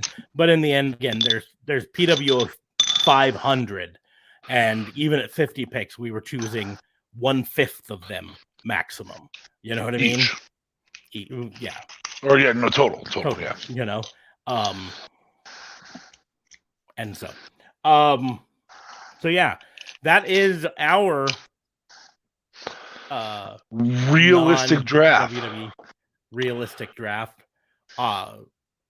And there still would be a lot of free agents and these companies. And, you know, we could still have the Forbidden Door open and have cross promotions going on and all of that stuff.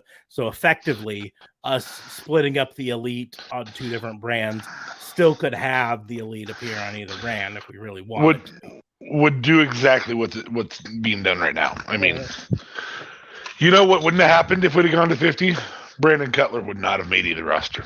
Most likely. I mean, here's the deal. Nakazawa might have. Brandon's finding his groove for what he needs to be, but frankly, I probably would have chosen Peter Avalon over him.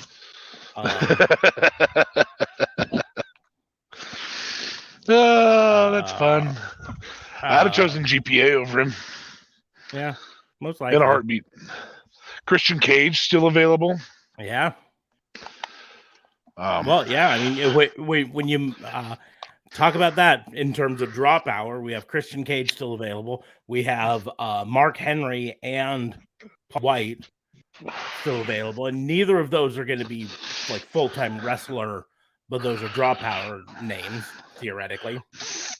But I mean, by that standard, we literally left one of those 2 promotions primary champion off of it, which is mind-boggling. He's a good hand, though, you know. And if he's pissed off that I just called him a good hand, come on the podcast and show me what's up, bud. Anyways, but yeah, go ahead and sound off and let us know what you think we messed up and who you would have had in your top 25 that we didn't choose.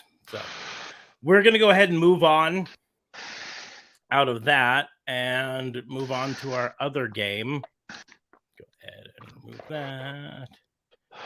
And our other game. I know you're challenging me first, so. Yep, I'm challenging you first. So AEW, Ring of Honor, or Impact is our game. This is the one where we challenge each other with 3 current WWE wrestlers and say, hey, what of those other promotions would you put them at? And what I am going to do is I'm going to choose 3 names off of the free agent list that did not get chosen to go to either Raw or SmackDown. Do it. So do it. How mean do I Sorry. be? Do it. Brock Goldberg. If I decided to be mean, Brock and Goldberg would have been my top two. I would have, if I decided to be mean, I would have gone Brock, Goldberg, and Eva Marie. That would be brutal. Oh my god! But I decided retirement, and go murder people in UFC. You say, can we change this to FMK instead? Because at least one of those. That's a lot easier to do. Yeah. In fact, I'll answer the FMK. The F would be Eva Marie. The M would be Brock for protection, and the K would be Goldberg. Yeah. So I'm gonna be nicer. It's still not gonna be fun, but I'm gonna be nicer. AEW, Ring of Honor, Impact. Your challenges are Titus O'Neil, Elias, and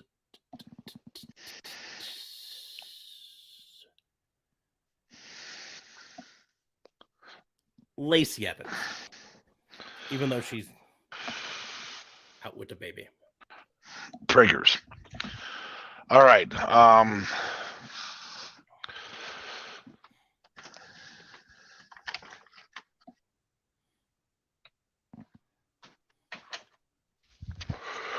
Sorry, I went outside and I, as you know, and a lot of other people that listen to us know, I live in the middle of nowhere, and I smell the skunk probably a mile or so away.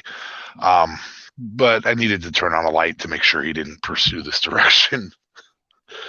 So, sorry.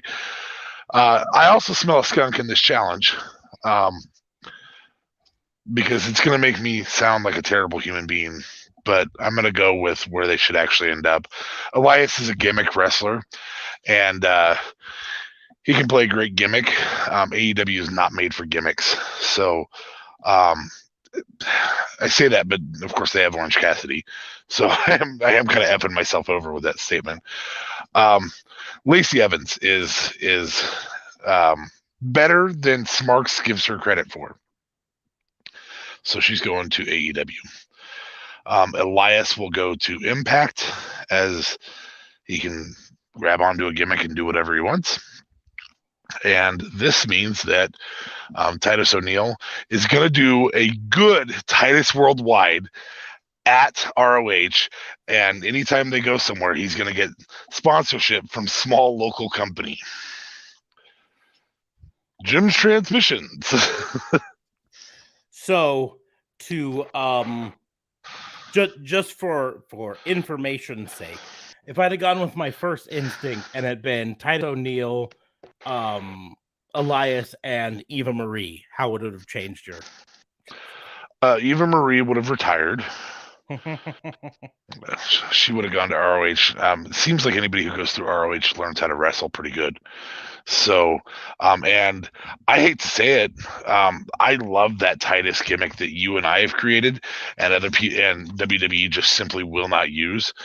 I think if Brock Lesnar is allowed to have Jimmy Johns on his shorts, by God, Titus Worldwide should be allowed to have local sponsors. I just think it's a brilliant idea, and I think AEW could use that. Okay. But I feel like Lacey Evans is a better push for AEW. Okay. And I think Elias is pigeonholed to goofy gimmicks.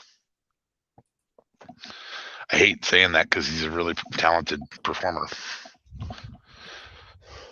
But I typecast him. What's up, bitch? Got a problem with it? Come on the podcast. Talk to me about it. So who do you got to challenge me? Okay. So, since it has to be WWE, it doesn't really have to be, though. And we did talk a little bit about internet personalities. Are you okay with me just doing one that's not necessarily at any of those companies? If No. you, would it? Well, yeah, it would. So I'll just stick with WWE.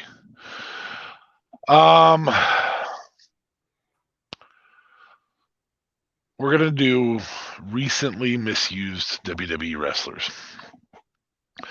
We're gonna use Bearcat, Karrion Kross, and the curveball here is Doudrop because she is heavily misused until maybe now. Okay. Can we change her name back to Piper Niven, or just Piper yeah. Niven? She's gonna She doesn't have to be the because, Viper. Because when she leaves WWE, they're not gonna let her take Doudrop with her, and that's fine. She's gonna be like, "Fine, deuces." Thanks for the shitty name. Yeah.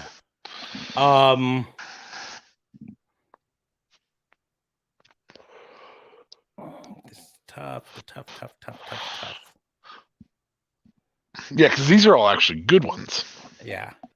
That's why I said a long time ago, the method to my madness always is either 3 wrestlers bad or 3 good. They're bad, or 3 wrestlers that are really good.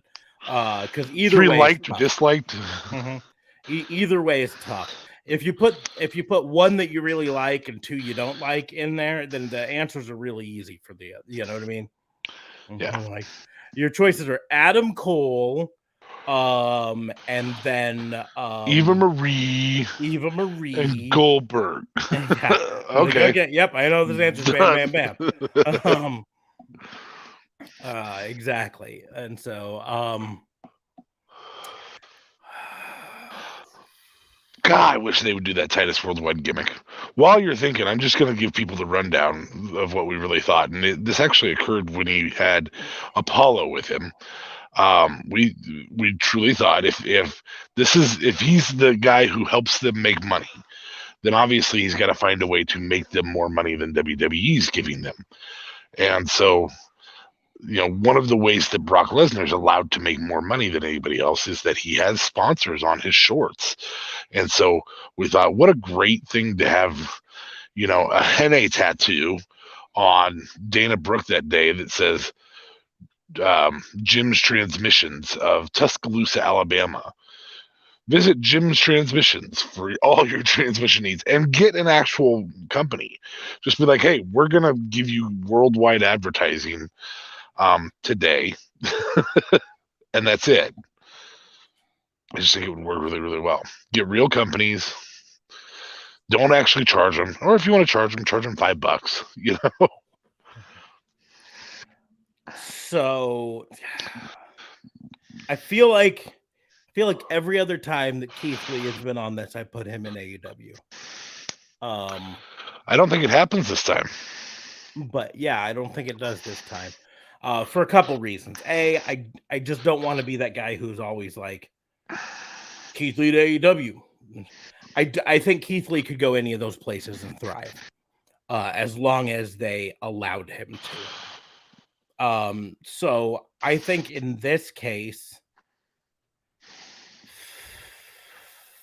Karrion Kross to AEW as Killer Kross. Yeah. Fuck this Karrion shit. Make him a killer. Vulture. Vulture Impaler. Sorry.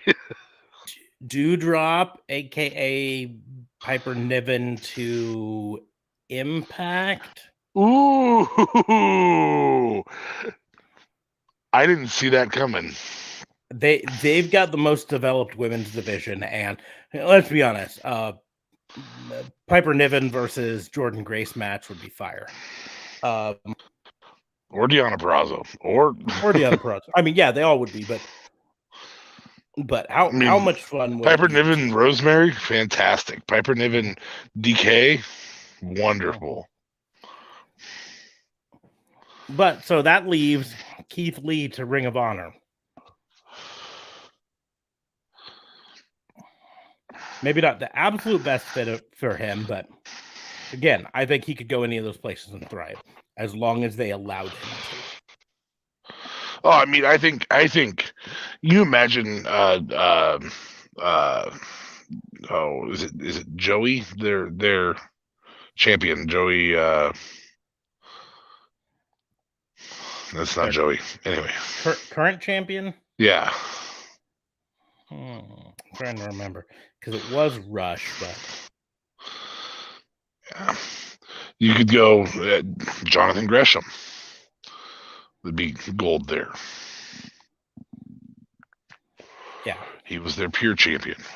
Mm-hmm. You imagine Keith Lee versus Jonathan Gresham? That match is just all over the place. It's Bandito's flyer, their current champion.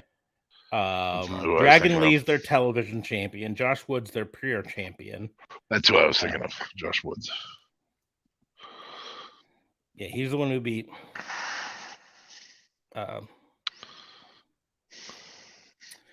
So to be perfectly honest, that decision was mostly made by the women's division. Now, when New Women of Honor really rolls out, they finished their tournament. Roxy is their new champion.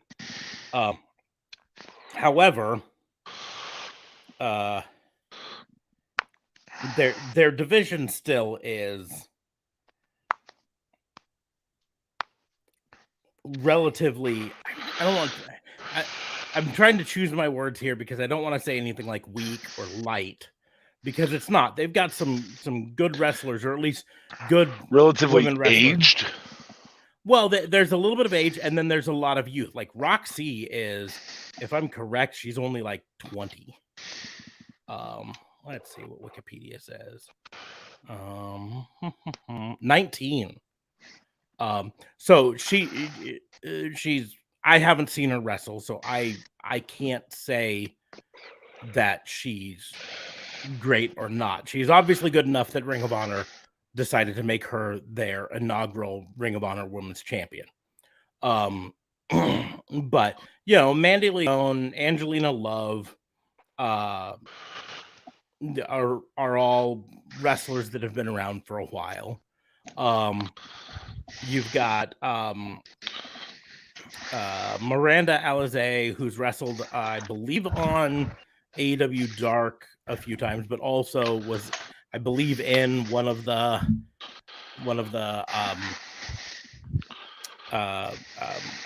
women's tournaments on NXT. Trish Adora definitely was on AEW Dark. Allison Kay, who has been in NWA for a while. Alex Gracia has been on Dark a few times, but these are all relatively young up and comers. Holy Dead was there, and so they've got a lot of talent, but they're really young on one side, and then some established veterans, and they don't have a whole lot in the middle there of like current powerhouse. And it's something that kind of AEW struggled with probably for the first year. It's probably why a lot of people thought AEW's women's division was so poor in the first year, is because it had a whole lot of up and comers. It had Bakers, it had the Chris Statlanders and the Hikaru Shidas right from the beginning, but it didn't. And then it had some veterans in it, like the Aja Kongs and Awesome Kongs and stuff like that. But it didn't have a lot of established current, And I think that's what Ring of Honor's division is kind of going to struggle with for a bit. I do feel like the downside to Ring of Honor is they play nice with the indies? Yes, very, very nice with the indies. But what they're not doing that Impact and AEW have done is play nice with each other. And we aren't seeing a lot of that. And I'd like to see them do that, especially with Impact. I don't think AEW sees any value to ROH. But ROH certainly, Impact would have some value to ROH. ROH would have some value to Impact. And I believe that the likes of NWA could be really good value to ROH because it gives them more television time for NWA, and ROH gets established wrestlers like Mickie James or or Nick Aldis, or even Scott Steiner's on NWA. I would probably argue that I think AEW probably does value in Ring of Honor. However, there's one thing that AEW has been doing with their partnership with Impact, that I think this probably falls on Ring of Honor opting out of this, and that having the Ring of Honor champion or championship on another program. And I think Ring of Honor is probably what's holding that back. Yeah, and that could be. Because here's the deal. NWA had no problem with their women's champion appearing on AEW, right? They had no problem with allowing an AEW wrestler to be their women's champion for a period of time. Yeah. Impact had no problem with letting their top championship, their world champion, be an AEW wrestler for a while. And they have no problem with their tag team champions appearing on AEW on a regular basis. Correct. I cannot help but feel that MLW and Ring of Honor probably want their guys to be their guys. Want their guys to be their guys and want their belts to stay on their shows. Right. And I think that's part of the problem there. Because here's the deal. We talk about Ring of Honor. Major League Wrestling has the same thing. They've got a heck of a roster that could enjoy some exposure. And they don't have the exposure, mostly because I think they feel like they have to be on thing. But like Jacob Fatu, who I mentioned there, he's their current champion. And for MLW is a really good example here, because for MLW, what's the harm in putting your MLW championship on a guy who's gotten exposure from post leaving you guys and going to AEW? It would put a belt on him, and MJF, bringing some serious heel credibility to the MLW promotion. The only thing that I can think of is MLW was MJF's home before he came to AEW. That's what I'm saying. And I worry that that's the reason this hasn't happened, is that MLW still has some sourness because of that. However, I will point out that there may be an opening with MLW this week. And so maybe something has changed. Maybe things have gotten better between them. I don't know. But I'm on MLW's website right now, and the sixth name on their roster, probably by alphabet. Well, they're not. Nope, they're not even alphabetized. So the sixth name, top of the list, is Bobby Fish, who must be a recent signee to them. I don't know whether he's got like a long-term contract or a per appearance deal or whatever with them or what, but I do know he is set to wrestle Sammy Guevara on Dynamite this week, right? So maybe they've worked something out there. But let's talk a little bit about this hasn't even been updated yet, has it? No, it has not. Let's talk a little bit about MLW roster and how much the exposure of showing up on AEW could help them, right? I mean, not only Bobby Fish could easily be a de facto member of the Elite. Mm-hmm. Yeah. And that's the deal. So Bobby Fish showing up, King Muertes would make great crossover, do some feuds with the Lucha Bros or whatever. Yeah. Davey Richards definitely could get some stuff. And you want to talk, I mean, the bottom line is Penta can make anybody look good. Yep. Their current heavyweight champion is Jacob Fatu. Having him show up, seriously, having him show up and saying to Omega, "You say you're the belt collector, but you never got my belt." And you've never held it. Never held it. Yeah. Ever. You know, Alex Hammerstone, I mentioned before, I think is a future star. Their current middleweight champion is Tajiri, who has a certain amount of recognition. Yeah. Right. Yeah, and have him be DQ'd in a match with Sammy Guevara because he left the spider on for too long. Yeah. Whatever. Or the tarantula. Tarantula. Yeah. You've got Matt Cross, who I think is phenomenal. Could show up. You've got I'm trying to think of some of the great ones. I feel like the New Japan crossover is leading to Ospreay versus Omega. I think there's so much, but in fact, if AEW could benefit from any one wrestler or any one promotion carrying their title to a different brand, Ospreay carrying the Impact Championship to Japan and then losing it back to the US, that does not devalue Adam Page's eventual win. Or back to AEW. You know what I'm saying? Yeah.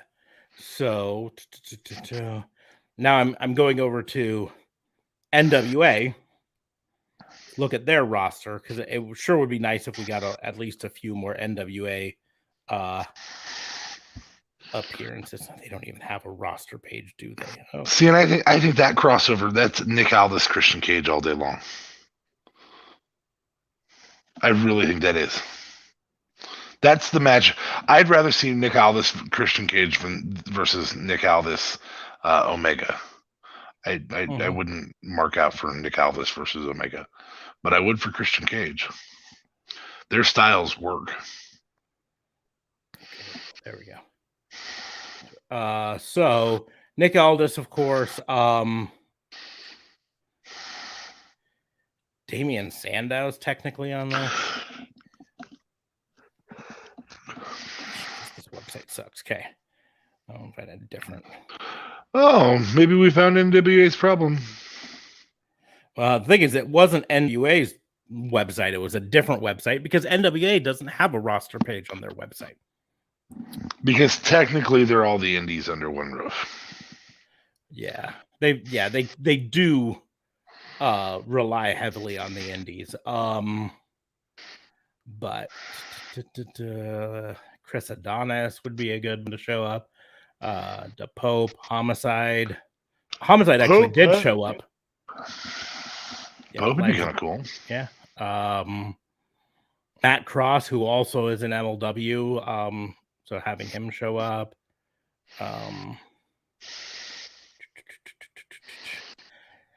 Even Tim Storm, even though he's mostly just a commentator right now, wouldn't be a bad choice to swing over. We mentioned Allison Kay, Mickey James, technically, Taryn Terrell, Melina, they've got a lot of good. So this crossover there, but I really would like to see MLW lean into it a little bit more. I think crossover is legitimately what's starting to cause serious doubt in the WWE product. I think it is, and I think both Ring of Honor and MLW leaning into it would only help them as well as help AEW. Yeah. Right. It lends legitimacy to them, and it lends legitimacy to AEW. That this is because they will take on all comers. Mm-hmm. Yep. Now, this is not really the place to have the in-depth because this is our fantasy booking show, but I did want to bring up what I think could be a brilliant piece of mirror booking for AEW. We mentioned the Sammy Guevara versus Bobby Fish match that has been already announced and confirmed for AEW this week today now because it's after midnight. And I mean, it's been confirmed. It's not been on Road to Dynamite, all of that stuff. The promos are all out, so it's happening. If AEW is smart, and I do think they are smart, this is the 2-year anniversary show. Technically, yesterday was the 2-year anniversary of AEW's first Dynamite. But this is the 2-year anniversary. But this is going to be the show for the 2-year anniversary show. 104 weeks later. Yep.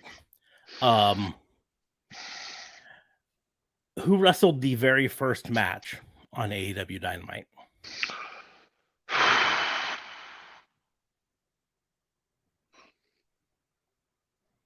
Was it Guevara? Sammy Guevara versus Cody Rhodes was the first match on AEW Dynamite ever. How fitting would it be if the first match on the 2-year anniversary show was Sammy Guevara defending the TNT title against Bobby Fish? I think that's a great mirror booking there to kind of give a nod to the past, which AEW loves to do, nods to their own past, you know. And it starts off with an absolute fire match because both of those people can put on great matches. So started off with a fire match for the AEW, for the TNT title, which didn't exist at the time of the first Dynamite. That didn't come along until later. With one of the wrestlers from the first one. I think that's chef's kiss booking there. Sure. I also saw something that was really interesting. To think that what was it? It was Adam Cole main evented the first NXT that went head to head with Dynamite. So having him main event in the 2-year anniversary Dynamite would also be pretty fitting. You know what I mean? Sure. Because he's no longer with. Because remember, NXT had 2 weeks. 2 weeks? Was it 2 weeks or 3 weeks? I think it was 2 weeks, but it might have been 3 weeks of unopposed on Wednesday before Dynamite debuted. Yeah. Might have been even more. Might have been 4 weeks. Anyways, but I think those two things happening now. There isn't an Adam Cole match officially announced, but I think they hinted at what should happen this week when they had Bryan Danielson put Adam Cole in the LaBelle lock, and Jungle Boy put one of the, I think it was Matt in the snare trap at the end of Rampage this week. It also gives you the feud that Adam Cole did during the crossover with NXT to the main roster in an attempt to pump up NXT against AEW. Yep. And that's the deal is, I mean, the simple fact is they're obviously playing this game where Bryan Danielson is going to have to beat every member of the Elite to finally get his shot at Omega again as his rematch that we know is coming. They're going to play this out, right? So Adam Cole versus Bryan Danielson in the main event would be a hell of a match. I think they're probably going to hold that one off till later. They'll give Adam Cole a couple more wins over other people before they do that. So it'll probably be Adam Cole versus someone else, or Bryan Danielson versus Matt Jackson, or Bryan Danielson versus Brandon Cutler, where he just stretches him out all match. It's a 5-minute match of nothing but Brandon Cutler screaming. Through his mask? Yeah, through his mask. Anyways. You can even have him break the mask with the running knees. No. Anyways, that is going to bring us to the end of this because we've gone almost 2.5 hours and we're both tired and got to go to bed because we both got work in the morning. Yeah. So we're going to go ahead and wrap things up for this evening. Do make sure to like, share, and subscribe to the podcast. You can click the little like button below us if you're watching the live stream, or if you're watching one of the replays, like it and share it, and subscribe to the podcast on whatever. If you aren't following us on YouTube, go ahead and subscribe to us there. Even if you're not going to use it, you don't have to turn on notifications over there, but it helps our channel a lot if you get that subscribe on YouTube. Same on Facebook. Follow us out there. Follow us on social media at Raw and Order WBU or at Pissant Podcast on Facebook. Because for some reason or other, it wouldn't let me do at Raw and Order WBU. It probably thinks we're stealing something. No, but we're not. I have a suspicion. I have a suspicion that it forgot I chose that before, and because it said I didn't have an at Ron, an at for my Facebook, and I was like, okay, I'll do at Ron Order WBU, and it says that's already taken. And I'm thinking that when I set up the Ron Order WBU Facebook page, it allowed me to choose it, and then forgot that, so it marked it as taken, and then didn't have it.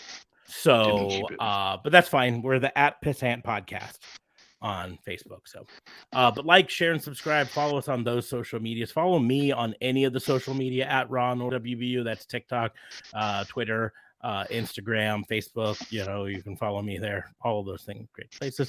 You can follow DA Fabe at DA Vincent K Fabe. He's gonna tweet occasionally, so it's worth a follow. And or go to not and just light me up for saying that Cody Rhodes shouldn't be on any roster. You can say that, yeah. Head over to my Twitter and answer the cereal poll. I know it's not wrestling related, but I need some answers on that. We've got a debate here. Yellow Cheerios. You can find the link to all of our social media and the Patreon and the merch store in the Doobly-Doos merch store, where you can get the Pissant Podcast hat or the Raw and Order WBU Academy shirt or the signature shirt that's behind me on the wall there, that allows you to get your signatures at a wrestling event. I know you're probably sick of us saying this, but that signature shirt was an absolute hit with the wrestlers. They really loved signing it. They loved the idea of it. They loved everything. And so much so that VeloPro took it and just posted it. Yeah. So if you're going to an event, get the shirt, order it, have them sign it. You have all of the signatures in one place. Wonderful souvenir for it. I promise you're not going to make us billionaires off of it. And if you do, yeah, we'll just bring you content more often. Exactly. I'll live stream 24/7 if I'm a billionaire, man. Fuck yeah. You'll get tired of this face. Probably already tired of this face. I won't live stream 24/7. All the more reason to make us billionaires if he's promising not to live stream 24/7. In fact, just like I don't tweet 24/7. If you don't make us billionaires, I'll make him live stream 24/7. You use it as a threat. Anyway, I'll see if that works. But we're going to go ahead and close the book on the Fantasy Booking Institute. Hope you enjoyed what you heard / saw. Please join us on the live stream, or you can find it any place you listen to podcasts, or YouTube and Facebook on the replay. But thank you all for listening. We will see you soon.